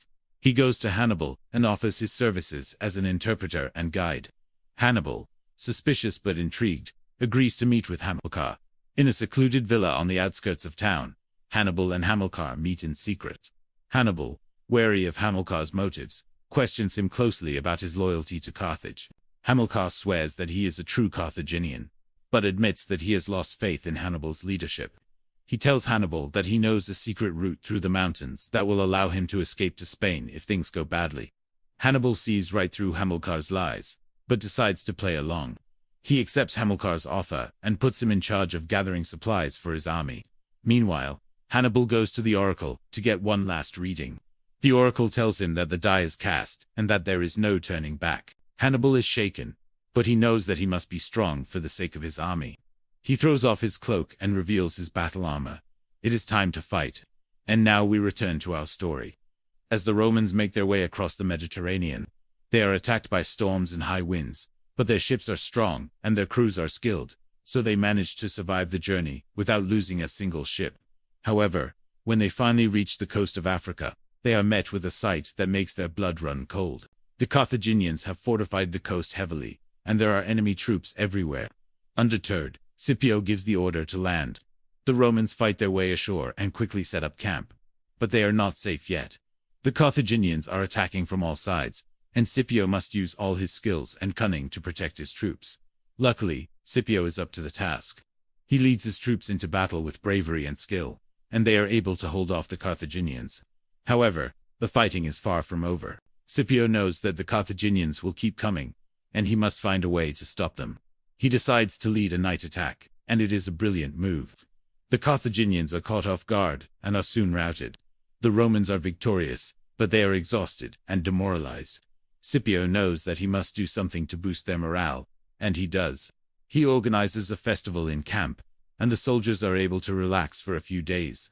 However, the respite is short-lived. Soon the Carthaginians are attacking again, and Scipio must lead his troops into battle once more. To be continued. Thank you so much for watching. Please remember to subscribe if you want to see the next episode early. Thanks to my supporters for helping me make this happen. You've got a great story to tell. I want to hear it. Please share it in the comments below. See you next time. Chapter 10. Landing in Africa. First steps on enemy soil. The sky was overcast, and the wind high as Scipio Africanus took his fleet into the Bay of Adra. Even the normally placid sea was wrought with turmoil. Off in the distance, along the northern coast of Africa, he could see the Carthaginians massing on the shore. Their light infantry, cavalry, and elephants all drawn up in battle formation. As he rounded the headland, they came into view, tens of thousands of them. The Numidians had come to stop the Roman invasion force from setting foot on African soil, but Scipio was undaunted. He knew that this first battle would be hard fought, but also brief. There were bigger things to worry about than this. His landing force pushed toward the shore, and as soon as they were close enough, began unloading. Men and supplies poured onto the beach, filling every inch of space, seemingly endless in their numbers. All around him, men scurried about readying camp and making preparations for the inevitable attack. When he finally turned to go back to his ships, he realized that he had made a mistake. There was no turning back now. The Carthaginians would attack, and he had given them time to prepare. Still, when the battle came, it was brief and decisive. The Numidians charged again and again, but the Romans held firm. And slowly, the tide of war began to turn. The Romans had landed, and they would not be leaving. Scipio's task was far from over. However, as the dust settled and the Romans began to bury their dead, he sent out envoys to meet with the local rulers. The greatest prize was, of course, King Massinissa of Numidia. The king received them in his war tent and listened patiently as they laid out Rome's demands. They wanted passage through his lands to the west, where Carthage's power was weakest. In return, they offered him gifts and promised him an alliance against Carthage. But Massinissa was shrewd, and he knew how dangerous this conflict could become. He agreed to help the Romans, but only after they had proved themselves by marching across his territory to the sea. And even then, he would only grant them safe passage if they gave him hostages and promised not to attack any of his allies. Scipio understood that this was a test of sorts, and he agreed to the terms. His army packed up and marched inland. It was hard going. The terrain was rough, and the troops had been depleted by months at sea. Still, they pushed on, ever forward, knowing that their supplies were dwindling. At last, when they reached the coast again, they set up camp and waited for Massinissa to make a decision. For his part, the Numidian king kept them waiting for days, all the while sending spies into the Roman camp. Finally, he summoned Scipio before him once more. This time, however, he did not send out a herald to announce his coming. Instead, he came in person at the head of a large bodyguard. He handed Scipio a letter and told him to read it aloud. It was from Hannibal, and in it, the great general gave his regards to the Roman commander and reminded him of his upcoming nuptials with Hannibal's sister. Then he warned Scipio not to set foot in Carthage, or he would regret it. As Hannibal's letter came to an end, a horn sounded from outside the camp, and when Scipio looked up, he saw a massive cavalry force thundering toward them. Massinissa stood up, his face pale. This, he said, was the test he had spoken of, and he hoped Scipio would pass it. The horn blew again, and the cavalry came to a halt. From their ranks, a single rider broke away and rode toward the Roman camp. When he was close enough, Scipio saw that it was one of Massinissa's officers, and he beckoned for him to come closer. The messenger shouted for silence and announced that Massinissa wished to speak with Scipio. Outside the camp, once more, he told the officer to wait while he called for volunteers to escort him. A moment later, he was striding out to meet the Numidians. From the top of a nearby hill, Scipio could see Massinissa's camp sprawling below. And as he walked up to the king, he saw that it was full of people, women, children, and old men, none of whom belonged in a military camp. He asked the king why he had brought his family here, and Massinissa sighed. Rome had already sent envoys to demand submission from many of his allies, he said, and they had fled to his court for protection. Now he had to prove himself worthy of their trust. With a gesture, he indicated the vast plain stretching out between their two camps. "Tomorrow," he said, "we will fight there. I have sent word to my allies. By nightfall, tens of thousands will join me here. Will you have your army ready?" Scipio stared at the plain, calculating the strength of his Numidian ally. If he could defeat the Carthaginians in this place, he thought, then he might truly be unstoppable. But he had to tread carefully. Though Carthage's generals were known for their skill in battle, their discipline and tactics were nothing like the Roman legions. He could not afford to underestimate them. He returned to his camp and prepared for the coming battle. When his officers asked about strategy, he only smiled cryptically. "Some battles," he said, "are won before they're fought." He spent the day sending riders back to the fleet for supplies. Then he chose out 5 pairs of men and sent them into the Carthaginian camp with orders to hide in the baggage train. Each pair was armed with a sword, a torch, and a bowl of resin. That night, when all was still, he led his small band of scouts out of camp. Moving as silently as they could, they infiltrated the Carthaginian camp. His 5 pairs fanned out and got to work. One by one, they crept into the baggage trains and did their duty. They stabbed the sacks, slashing them open and spilling their contents onto the ground. Then they tossed their torches into the piles of grain, watching with grim satisfaction as the flames spread. Once they were sure that the fire would spread, they melted back into the darkness, rejoining Scipio just before dawn. When the sun rose and the fires were discovered, pandemonium erupted. Soldiers ran from tent to tent, waking their comrades, calling for arms to sound the alarm. As the Carthaginians struggled to put out the fires, other pairs slipped into the camp and destroyed their stores of food, smashing cooking pots, tearing down tents, and ripping up supplies. Before long, the entire camp was in chaos, with soldiers running around in all directions, unable to stop the damage being done. Worst of all, however, was the psychological effect. These men were supposed to be invincible, Scipio thought, standing off to the side with a grim smile on his face. But just like Rome, they panicked and fell into disorder. He had his trumpeters sound the attack, and his troops surged forward, driving the Carthaginians back. The Romans closed in on the fleeing soldiers, cutting them down and capturing those who tried to surrender. His men were doing well, but that was because the Carthaginians seemed not to want to fight. After an hour of fighting, he had taken over 2,000 prisoners, most of them light infantrymen, but some cavalry as well. He questioned one of the prisoners and learned what he feared. The Carthaginians had heard that reinforcements were on the way, and they wanted to hold out until Hannibal arrived. What he needed, Scipio thought, was a victory that would break their spirit and convince them that resistance was futile. He sent his cavalry ahead and watched as they disappeared over the rise. Then he drew his sword and addressed his men. "You may have heard," he said, "that Hannibal Barca is on his way here from Italy. He has abandoned the siege of the Long Walls because he fears that we will take the city before he arrives. But do not be fooled by this trick. He wishes to frighten us, so that we will leave this province and abandon our campaign. Not so," he cried.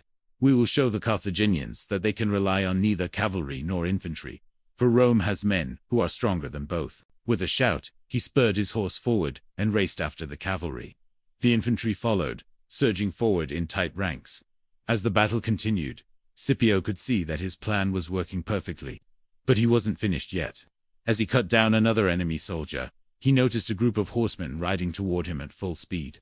They were dressed in fine garments and rode magnificent mounts, and he realized that they must be nobles of some sort, perhaps even family of Hannibal himself. When they were within hearing range, he ordered them brought before him. They arrived, sweating and breathless, and he demanded to know who they were. "You don't know me," he said, "but my father's name is Hannibal." And with that, he drew his sword and charged at Scipio. Then he struck, knocking the sword from his hand and pinning him to the ground. And Scipio threw them all in the nearest jail. He went back to the battlefield, eager to finish the fight, but it was already over. The Carthaginians had fled, leaving behind 300 dead and 2,000 prisoners, as well as all their baggage and equipment. Hannibal was still out there somewhere, and Rome was still without an ally in the eastern Mediterranean. To find out how Scipio hunted down and defeated Hannibal, get your copy of the Punic Wars, Part 2, The Fall of Carthage today. And if you enjoyed this video, please subscribe and leave a like. Thank you for watching. In our last episode, we left Hannibal Barca at the gates of Rome, with his army intact and the whole of Italy at his mercy. But what happens next? What was Hannibal's next move after failing to capture Rome? Well, for that and more, let's jump into chapter 11 of our story. where we pick up Hannibal's saga in the year 218 BC. After his failed assault on Rome, Hannibal needed a break. And where better to get some R&R than the warm shores of North Africa? After all, he had just marched his army across the Alps and through central Italy. His men were exhausted and demoralized and needed a chance to regroup. So Hannibal set about establishing a base of operations in Africa from which he could launch future attacks against Rome. In contrast, Rome was in no need of rest. In fact, their strategy was to keep fighting, to harry Hannibal's rear, and prevent him from getting back to Spain. They dispatched consuls to stop Hannibal, but both ended up defeated and dead. Meanwhile, Hannibal consolidated his position in Africa, even managing to capture the Carthaginian city of Utica, which had fallen into enemy hands. When news of these defeats in Italy reached Carthage, the Carthaginian Senate panicked. The elite class of Carthage demanded Hannibal return immediately to defend his homeland. This put Hannibal in a difficult position, because he knew he could undefeat Rome without first dealing with the Numidian tribes in Africa. But the Senate cared little for his pleas to be left alone to prepare for the inevitable war with Rome. In fact, they sent a fleet to escort him back to Carthage. As a result, Hannibal took what ships he could capture and sailed back to Italy. There he left most of his army, including the elephants, and crossed the Alps again, arriving in northern Italy with only 9,000 troops. From there, he made his way south, pillaging as he went. At this point, Rome finally realized they couldn't defeat Hannibal without taking the fight to Africa. So the Romans sent one of their greatest generals, Publius Cornelius Scipio, to challenge Hannibal. Scipio was young, ambitious, and highly skilled. He was also the complete opposite of Hannibal. Where Hannibal relied on discipline and tactics, Scipio relied on improvisation and daring. For example, when ambushed by superior forces, Hannibal would retreat to safety, while Scipio would attack his pursuers with vigor. Where Hannibal was methodical and precise, Scipio was bold and intuitive. This difference in temperament was about to become very apparent.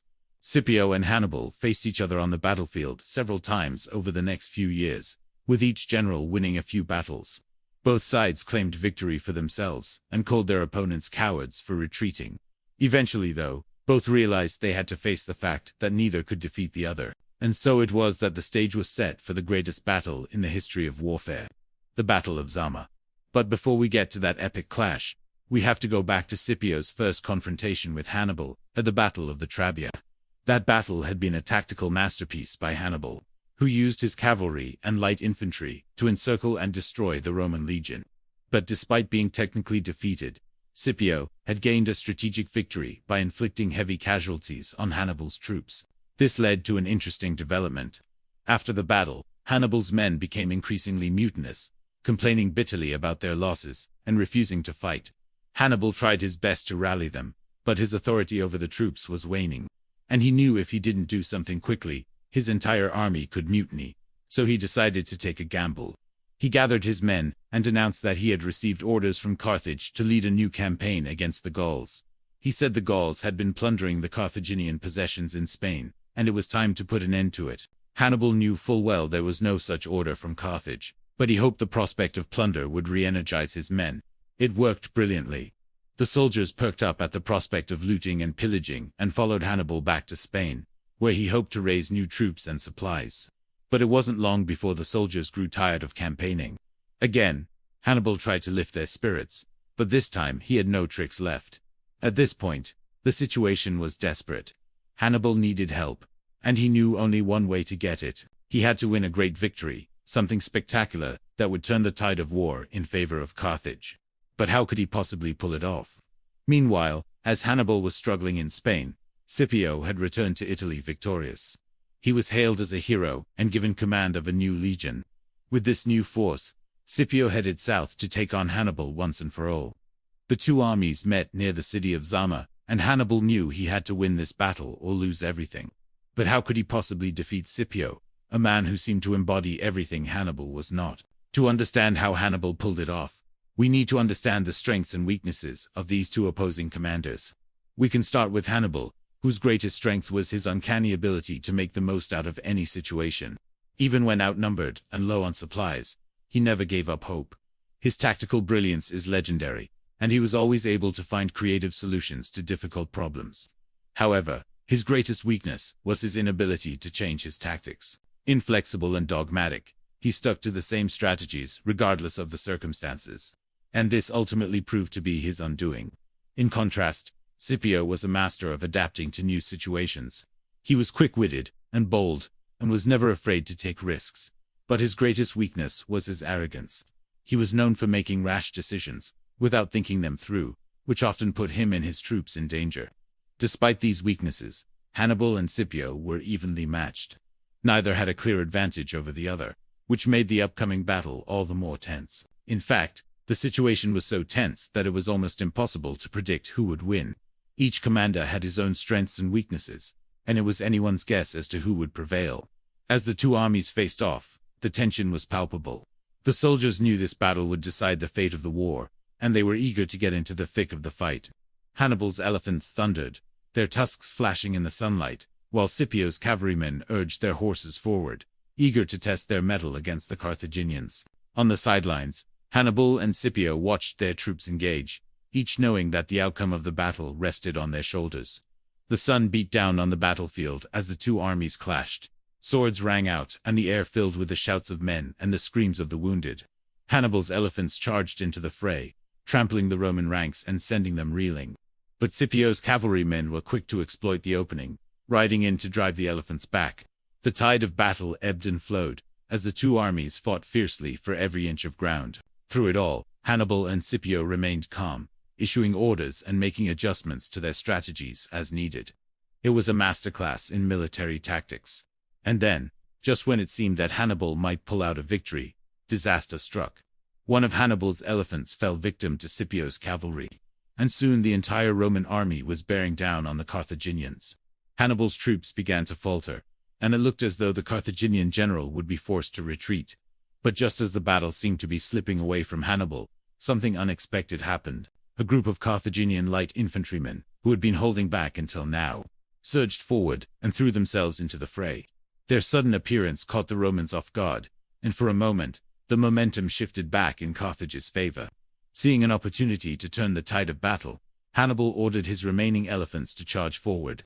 The massive beasts crashed into the Roman ranks, trampling soldiers and throwing chariots to the ground. Amidst the chaos, Scipio found himself separated from his command. Surrounded by Carthaginian infantrymen, he desperately fought to stay alive. Just when it seemed Scipio might be captured, a group of cavalrymen rode to his rescue, cutting down the infantrymen and creating a path for Scipio to escape.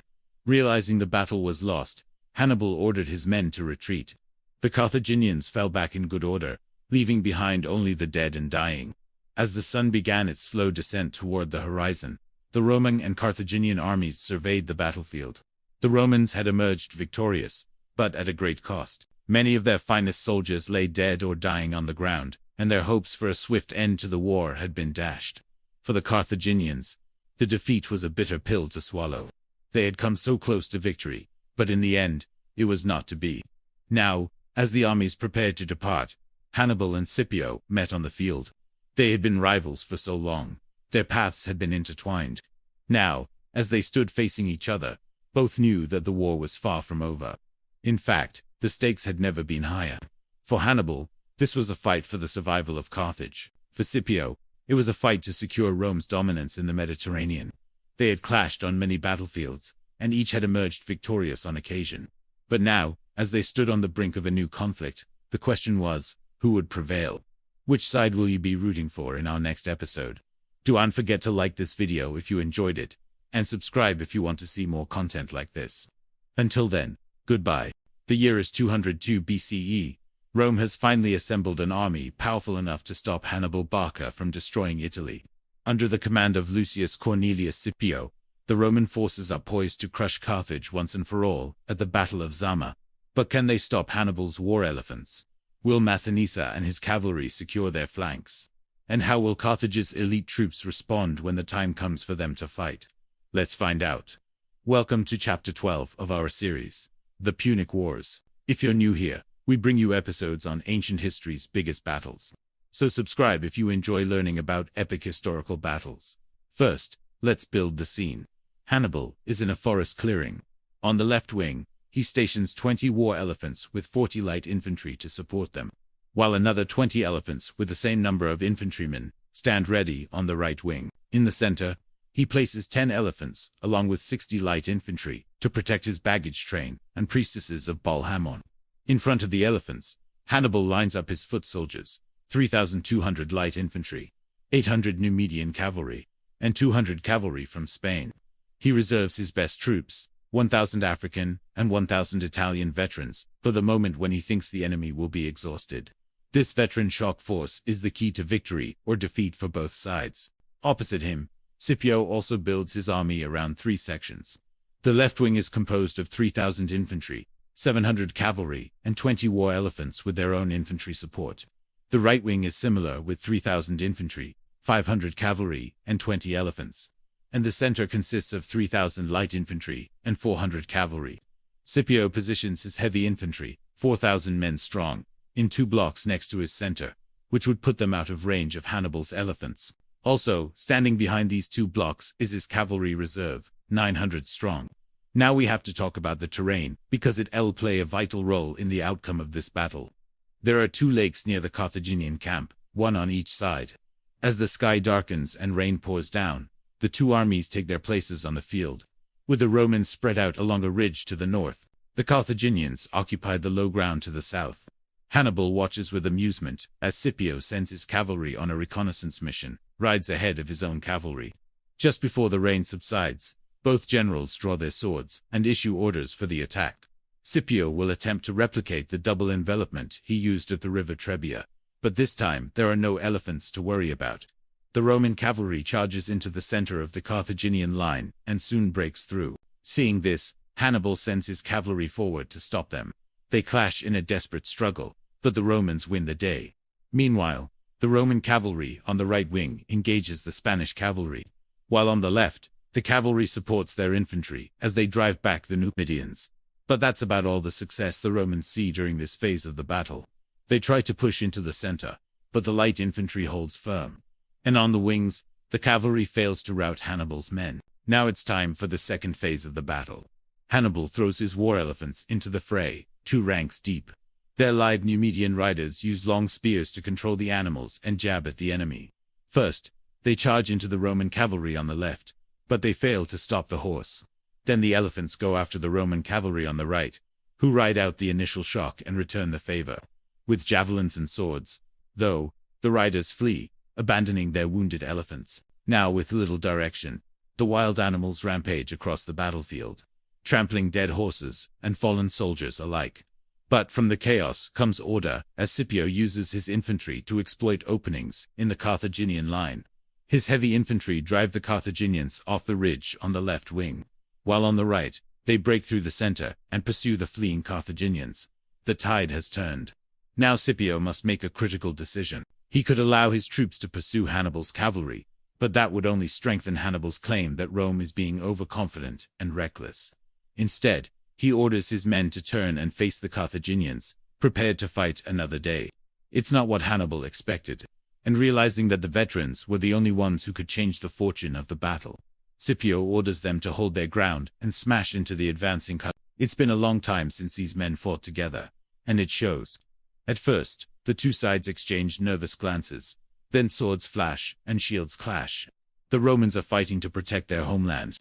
The Carthaginians are defending their homes and families. Neither side gives an inch. And just as the battle seems destined to end in a draw, something happens. Some say it was the sight of their comrades dying. Others, that their discipline finally snapped. But whatever the cause, Hannibal's veterans falter and fall back. Though the Numidians rally and almost push the Romans back, they cannot stop the momentum swing. The Romans press forward, forcing the Carthaginians to retreat from the battlefield altogether. Carthage lost. The survivors stream back to their camp, where Hannibal confronts Hasdrubal Barca, his brother and commander of the cavalry. The 2 argue bitterly over who is to blame for the loss, but no one dares interrupt them. And why would they? Ever since crossing the Alps, Hannibal had been unstoppable. Surely he will want revenge. Yet revenge does not enter Hannibal's thoughts. All he wants is to go home. After burying his dead, Hannibal summons the surviving officers and delivers a bitter speech. The Senate of Rome has condemned him and his family to death. There will be no peace until one of them is extinct. Therefore, the only option is to escape. During the night, Hannibal slips out of the city and joins his friend, King Massinissa of Numidia. Together, they lead most of the Carthaginian army away from the siege. Only a few thousand men stay behind. These stragglers are rounded up by Scipio and taken to Rome as prisoners. When news reaches the Senate that Hannibal is gone, they proclaim Scipio Africanus. Soon after, they send him to Carthage to exact revenge. There is nothing left for the citizens of Carthage but to surrender. They knew that if they resisted, Rome would raze their city to the ground. Now Rome was victorious. What would they demand of the defeated Carthaginians? The answer came quickly. Carthage would have to pay Rome 10,000 talents of silver, the greatest indemnity ever demanded by a victor. Carthage would also have to give Rome 500 of their best ships, no longer to be used as warships, and forfeit all of their overseas possessions west of the Rock of Atlas, including Spain. Finally, Carthage would lose its independence, becoming a province of Rome. The treaty ends up looking more like a peace treaty than a punitive one, possibly due to pressure from Rome's ally, King Massinissa of Numidia. But there's no mistaking the feeling among the people of Carthage. They feel utterly crushed. And that concludes Chapter 12 of our series on the Punic Wars. Do you think Scipio made the right choice by not chasing Hannibal's cavalry? How do you think the battle might have turned out differently if he had done so? Leave your answers in the comments below. We'll see you next time for the final chapter in our series on the Punic Wars. Rome 270 BC. Chapter 13. Triumph in Rome. The making of Africanos. Scipio's return to Rome was one of the most anticipated events in the history of the city. For 5 years, Rome had been at war with Carthage, and all of Italy seemed to be holding their breath, waiting for the outcome. When news arrived that Scipio had defeated Hannibal at Zama, there were celebrations in the streets of Rome. Women tore off their masks, threw away their veils, and paraded around the forum in nothing but tunics. Senators embraced consulars in the street. Even the Vestal virgins broke their vows of silence to shout victory to the sons of Mars. The whole city was just overwhelmed with joy. But the real celebration would come when Scipio returned to Rome with the spoils of war. He would lead a triumphal parade through the city, a sort of victory lap to show off his military prowess. These parades were a staple of Roman culture. They were a chance to boast about Rome's strength and to intimidate its enemies. Each general had a different parade, depending on the war they fought in. And word on the street was Scipio's parade was going to be the greatest one yet. He arrived in Rome on June with his army and 4 elephants captured from Carthage. But it was what he brought with him that made the parade so spectacular. There were over 5,000 prisoners, including Hannibal's brother, Hasdrubal, who would be paraded through the streets with red dye dripping down his face, symbolizing his defeat. There were also 2 massive statues of Hannibal, one depicting him as an elephant rider, and another showing him as a warrior. As the story goes, these statues were so lifelike that people thought they could hear Hannibal screaming and begging for mercy. And let's be real, no parade is complete without some cute little souvenirs. So, Scipio brought back elephant tusks, golden cups from Carthage, along with gems and perfumes. The crowd went wild, chanting Africa, Africa, Africa. In fact, the crowd loved it so much that when Scipio tried to speak, they drowned him out. All they wanted to do was celebrate. In the end, it took 3 days for the parade to go through the entire city.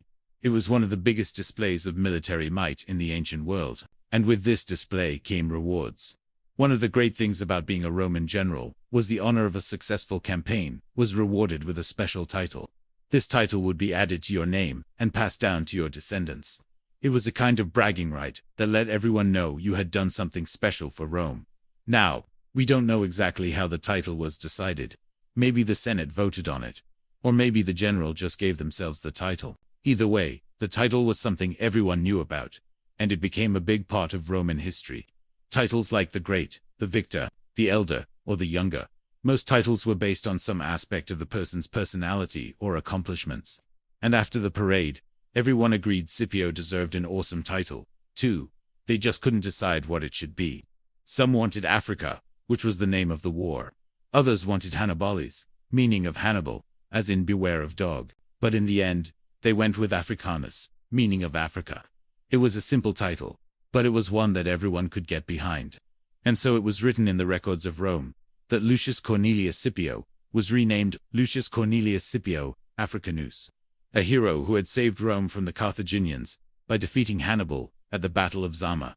It's hard to overstate just how much this war and this battle meant for Rome. For generations, Rome had looked over their shoulder at Carthage and worried about their growing power. Hannibal's invasion confirmed those fears and pushed Rome to the brink. Yet Rome not only survived the war, they thrived, thanks to Scipio. With Carthage humbled and Rome ascendant, it was clear that Rome was the dominant force in the Mediterranean. No one would challenge them for centuries. Scipio was the man responsible for that, and he would carry that title of Africanus for the rest of his life. And as we said in episode 1, that title would become one of the most famous in all of Rome. That's because after this war, Scipio's family began adding the name to their traditional cognomen. So every male descendant of Scipio's would have the name Africanus in their name. They would produce 5 consuls and 1 emperor. And all of them would carry on their family's legacy by adding Africanus to their name. It was a tradition that lasted for over 400 years. But Scipio wasn't done yet. After the parade, he headed over to the Temple of Bellona to sacrifice some of the captured elephants. Then he processed to the Forum to lay the foundation of a future temple to the goddess Roma. He ended his day with a rousing speech to the Roman people, thanking them for their support during the long war. And as a last hurrah, he hosted games in the Campus Mars with elephants from Carthage providing the entertainment. Then the real work began. Now that the war was over, Rome had to figure out what to do with their prized possession. Hannibal's brother, Hasdrubal, had been a leader in Carthage, and Rome was afraid that if he escaped, he would rally the Carthaginians and start another war. So Rome decided to put him on trial for his life. The evidence against him was stacked.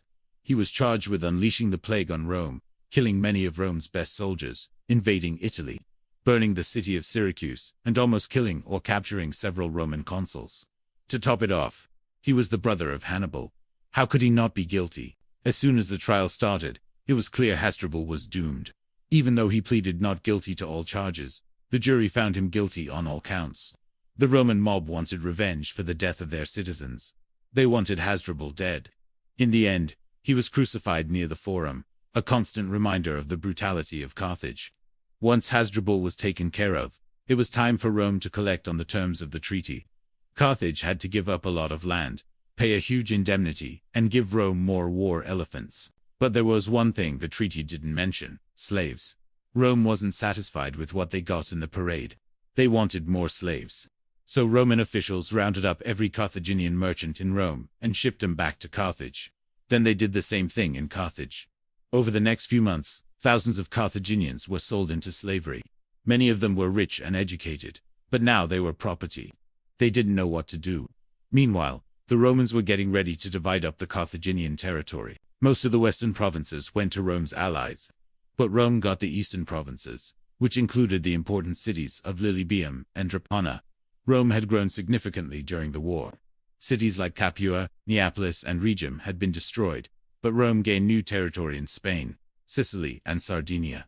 It was a huge boost to the Roman treasury. So how did Carthage feel about all this? Well, the Carthaginians were devastated. Their empire was in ruins, and their economy was shattered. It would take them decades to recover. But even then, they would never be the same again. The war had changed them forever. But Rome, on the other hand, was on top of the world. They had won the war, and they had done it without losing a single battle. To say they were proud would be an understatement. But they knew that their success wasn't because of luck. It was because of the bravery of their soldiers and the brilliant mind of their general, Scipio Africanus. I hope you enjoyed this episode of Rome in 5 minutes. If you want to watch more, please hit the subscribe button and like the video. You can help us reach our goal of 100,000 subscribers. Check out our website to see how you can help us make more videos. Thank you for watching, and I'll see you next time. This is Chapter 14 of the History of Rome series, The Later Years, in which we look at Scipio's African triumph and the political fallout that followed, plus how he earned the nickname Africanus. Okay, so at the end of the last episode, we saw Scipio arrive back in Rome as a conquering hero. It was his greatest moment, but it was also, if he had known it, his last great moment.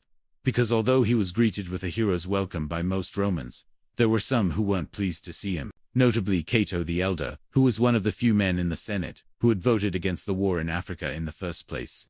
And he was not going to let Scipio get away with this little victory tour without giving him some grief for it.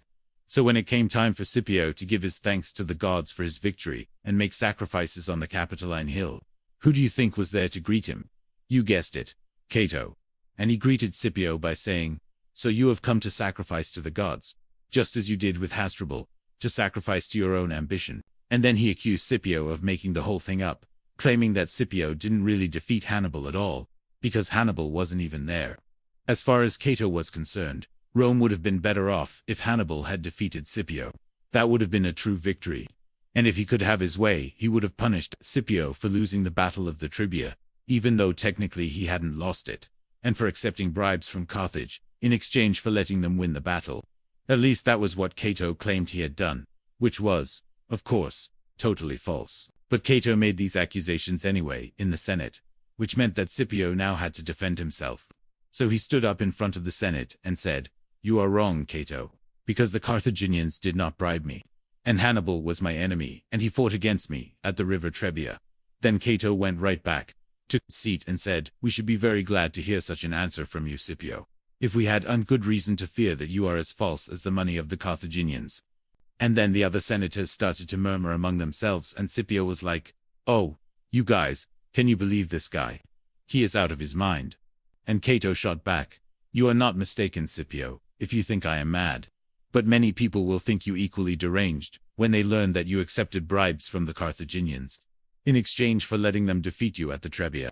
And then Scipio got so angry he wanted to punch Cato, but he couldn't, because in Roman culture it was disgraceful for a patrician to lay hands on a plebeian.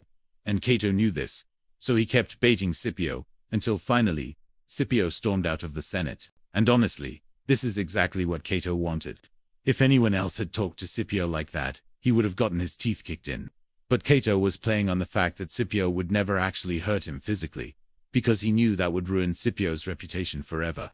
And it worked, too, because the Romans ate up this story and spread it all over the place. They said that Scipio was so ashamed about losing the Battle of the Tribia that he tried to bribe Hannibal's brother Hasdrubal to make it look like Hasdrubal was the one who lost the battle instead of Scipio, which might sound ridiculous to us, but it's actually pretty realistic, especially when you consider that the Romans would later accuse Hannibal of bribing another Roman general named Claudius Nero to lose the Battle of Asculum, even though he didn't. The Romans just needed someone to blame for their defeats, and so they created this narrative that Scipio paid Hasdrubal to take the blame for him, and then they sent that message back to Carthage so they could pay off Hasdrubal for doing that. Only problem was, Hasdrubal took the money and then immediately denied everything. And now we know why, because modern historians have discovered that there were no records of Hasdrubal living past the year 207 BC, which means he probably died at the Battle of the Trebia. But the legend stuck around anyway, and it caused quite a stir in Rome, with Cato leading the charge to punish Scipio for allegedly accepting bribes and committing treason, which didn't happen. But if you want more proof that this was the worst time of Scipio's life, just listen to these words that he allegedly said. "Oh, ungrateful fatherland, while I have been taking cities, villages, and territory, and bringing you wealth beyond your deserts, you sit in your temple envying my toils and glorying in my misfortunes." Talk about passive-aggressive. So after that, Scipio decided he was done with Rome. He might have conquered a huge chunk of the Mediterranean for them, but they didn't seem to appreciate it. So he retired to his farm in southern Italy, and basically became a recluse. There are some reports that say he was a recluse for 8 years, but that's probably an exaggeration. We don't know exactly how long he spent away from politics, but we do know that he didn't stay away for long, because soon enough, he was dragged back into politics, and things only got worse from there. See, in 205 BC, Gaius Flaminius, who was a rival of Scipio's, got the consulship. Now, Flaminius was sort of a problem, because he had been one of the leading advocates for war against Carthage in the first place. And now he was in a position to get revenge on the two men who had led the opposition. The first man was Marcus Livius, but luckily for Livius, he was already dead. So Flaminius set his sights on Scipio. And since Scipio had retired from public life, Flaminius figured that it would be easy to smear his name and keep him out of the Senate for good. But he might have misjudged Scipio's willingness to fight back, because Scipio put together a huge group of allies, including the ex-consul, Terentius Varro, and they staged a full-scale attack on Flaminius, accusing him of everything you can imagine: cowardice, incompetence, bribery, the works. And you know what? It worked. The Romans hated Flaminius for betraying them, and just 3 years later, he met the same fate as Hannibal at the Battle of Ilipa. In fact, Flaminius's head was cut off and hung from Hannibal's campgate, along with the heads of the other slain Roman generals. But with Flaminius out of the picture, it seemed like Scipio would finally get his chance to relax, except it didn't happen. Instead, in 204 BC, a senator named Lucius Vettius came up with an idea to honor Hannibal by dedicating a statue to him in the Roman Forum. And guess who happened to be the tribune of the plebs at the time? You guessed it, Cato. So of course, he blocked the dedication and instead proposed that they dedicate a statue to Marcus Aemilius Lepidus, who was the consul who defeated Hannibal's brother at the Battle of the Trebia. And as you can imagine, this was like a red flag to Scipio. So he spoke up and said, "Why don't we instead honor the memory of those who fell at the Trebia?" And the Romans were like, "Yeah, that's a great idea, Scipio. Why didn't we think of that before?" And they built a memorial at the Trebia that honored the dead. And in that moment, it must have felt like Scipio was finally getting the respect he deserved, except he never got it. Because just 2 years later, another senator named Marcus Furius Camillus Bibulus tried to introduce a law that would force the children of soldiers killed at the Trebia to be freed from paying their debts. And again, guess who happened to be the tribune of the plebs at the time? Yeah, you know where this is going. He used his position to block the proposal, saying, "If you are so eager to honor the dead, why don't you start by honoring the god of war?" Well, Scipio was having none of it. So he went right up to Cato in the middle of the Senate and said, "What is this nonsense? Why are you blocking this law? Is it because you hate me personally?" And Cato said, "You are right, Scipio. I hate you, and I hate you because you are a disgrace to our nation." And then he told Scipio to go to hell, and everyone in the Senate stared at him in disbelief. They had never heard anyone talk to a fellow senator like that before. Most of them thought Cato was crazy. But in that moment, they also knew that Cato was onto something, because in the next year, 203 BC, Lucius Cornelius Lentulus, who was Scipio's rival and another one of Cato's frenemies, brought charges against Scipio for taking bribes. And this time, unlike the previous accusation, there was proof that Scipio had taken money from Carthage. This was not a big deal for the Romans, because senators took bribes all the time, but it gave Cato the opening he needed to push his vendetta against Scipio to the limit. And in order to understand exactly how much power Cato had during this period, let me show you a quote from Polybius, who was a Greek historian who lived in the 2nd century BC. He wrote that Cato was a man of the highest integrity, incorruptible and self-restrained, which was probably true. But he also wrote that Cato was more ready to take offense than to give it, which means that Cato was extremely touchy. And apparently he was so touchy that he would hold on to grudges for years, sometimes decades. So when his political rival, Lucius Caecilius Metellus, left his estate to his nephew instead of his son, Cato used his influence to keep the nephew from taking control of the estate. In other words, he ruined the guy's life simply because he didn't like him. And he did this despite the fact that he was old and nearly blind by that point. And that brings us to the end of Cato's life, because he died in 181 BC at the age of 78. And as you can imagine, his funeral was the event of the year. They carried his body on a golden bier, accompanied by flute music. A crowd of about 10,000 mourners followed the procession to the Forum, where it lay in state overnight. And the next day it was cremated on a funeral pyre, on the top of Mount Pincius. But enough about Cato, because as we know, Scipio Africanus' life was still going. He stayed in Rome for another 16 years, and during that time he held several positions, including military tribune, praetor, and finally, consul. In 193 BC, he served as proconsul in Spain for 3 years, from 194 to 191 BC, and during that time he subdued several tribes in southern Gaul, and then he returned to Rome and served another term as consul. In 185 BC after that, he quit politics for good. He withdrew to his estate near Litanum, which was a seaside town south of Naples. And there he spent the rest of his days writing books and enjoying his farm. He lived another 15 years, and during that time, he saw Rome conquer Carthage. He watched Hannibal die in exile in Bithynia, and he saw his great rival, Marcus Aemilius Lepidus, become the first of many Romans to earn the title of Africanus. And so that was the end of Scipio's life. He died in 183 BC, at the age of 62, and he went down in history as one of the greatest Roman generals of all time. But there's so much more to his story. What if I told you he was also one of the most interesting philosophers of the ancient world? See, after he retired from politics, he wrote a book called On Old Age, and it has survived to this day. I mean, that's pretty cool. It's basically a dialogue between Scipio and his friend Laelius about the advantages of growing older. And near the end, Laelius asks Scipio, how does a man live a good life? And Scipio responds, in 3 ways: by doing good to others, by giving to others, and by being grateful for what you have received. And then Laelius says, good to others, by how much? By how much giving? By how much gratitude? And Scipio answers, as much as he can. And that's the secret to happiness. Friends, that's why. Now at last we come to the final chapter in this little epic poem called 218 BC, chapter 15, Legacy. So then Scipio Africanus, the conqueror of Hannibal and of Carthage, dies in the year 183, and death is not an ending. It's just another beginning in the endless cycle of becoming. But sometimes the beginnings, they are a long time coming. In Scipio's case, it was almost 3 centuries before men began to awaken again to his genius, to his tactical brilliance. So it's the year 155 BC now, and the Romans, they are preparing for war against the warlike kingdom of Numidia, out here in North Africa. And Gaius Marius, who is the general, he sends word back to Rome that he needs more troops. He needs more legions to win this war. But while those legions are being raised, he has only 2 available to him right now, and so he must make do with what he has. In other words, he can't afford a full-scale invasion of Numidia, which is why he decides to send for a young man named Gnaeus Pompeius Strabo, who is a brilliant military engineer, and he orders him to build a fortified camp on the border, just a base, really, from which they can launch raids into Numidia. And so Pompey arrives.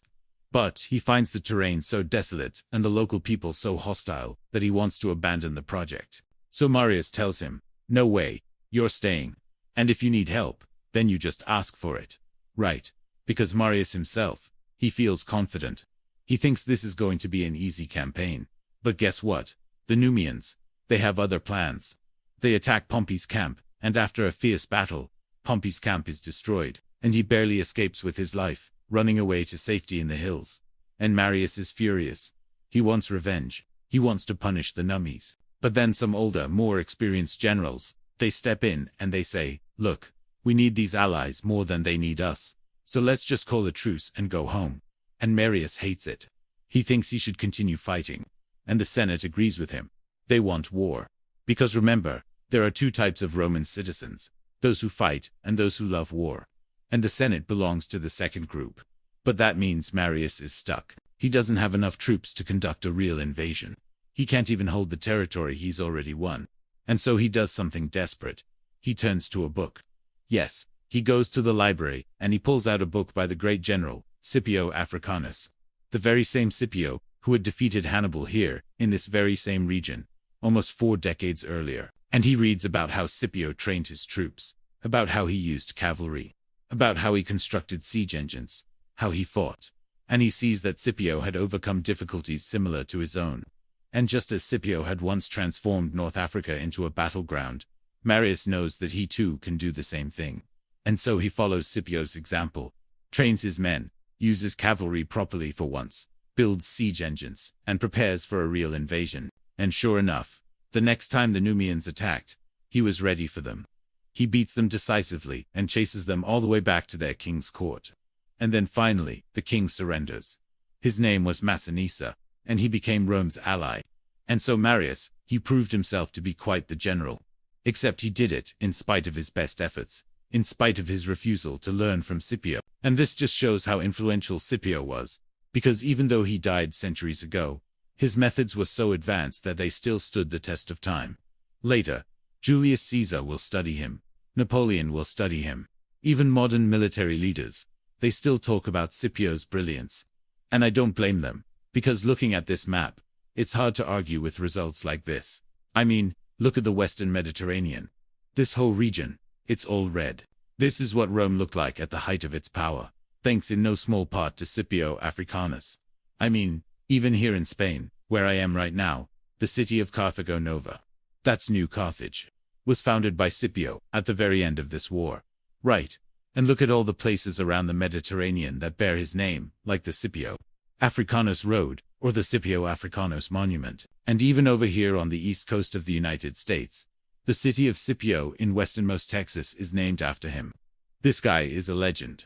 And yet when I came to Rome and I asked the locals who Scipio was, they had no idea. They looked at me as if I had a tail between my legs. I guess being a legend comes at a price. the hero forgets the name of the man. Well, here we come to the end of our journey. We started in Saguntum, and then we went all the way back to Rome. We've walked the Via Appia, sailed the Mediterranean, climbed the Alps, crossed the Pyrenees, swam across the Tiber. We've seen Rome sack Carthage and raise the standards on the capital. We've witnessed Hannibal charge down from the hills outside of the city with his war elephants, watched as Hasdrubal the Fair took his revenge on the Via Appia, and saw the flames of Rome light up the night sky. We've sat at the feet of Cato the Elder, listened to Marcus Porcius Cato, followed Cicero on the road to Arpinu, watched Pompey the Great defeat the pirates, met Julius Caesar in Alexandria, heard Cleopatra's famous last words, seen the assassins strike and crown Augustus emperor, and so much more. We've met heroes and villains, dictators and kings, queens and scholars, soldiers and slaves, governors and gladiators, shepherds and centurions. We've talked about love and war, politics and poetry, philosophy and faith, gods and monsters, feasts and famines, triumphs and tragedies. And we've done it all in less than 10 minutes, a mere blink of an eye in the grand scheme of things. So then when you think about it, our whole human story, it's really just a story of one long journey. Like we're all just travelers on this earth, pilgrims passing through this world, stopping here for a moment in time before moving on again. And maybe that's why stories like these, stories of great journeys, they resonate with us so deeply because we recognize ourselves in them. Our hopes, our fears, our dreams, our struggles, our battles, they're all the same. And that's why stories like these, well, they can help us bear the weight of our own stories, stories that we carry around with us every single day. And that's why we tell these stories, because they connect us, link us together, remind us that however difficult things may seem, however dark the night, the sun will rise again, the snow will melt from the mountains, spring will bloom again in the fields, and tomorrow is another chance to try again, to do better, to be better, to simply be human. And now it's time for you to rest. You've traveled through one of history's great epics. Now close your eyes and listen. Can you hear that? The same stars are shining over the Mediterranean tonight that shone on Scipio's soldiers as they marched into a new dawn. As they spread the Roman eagle across the face of the world, it's time to sleep now. You've earned it. I'll see you again soon.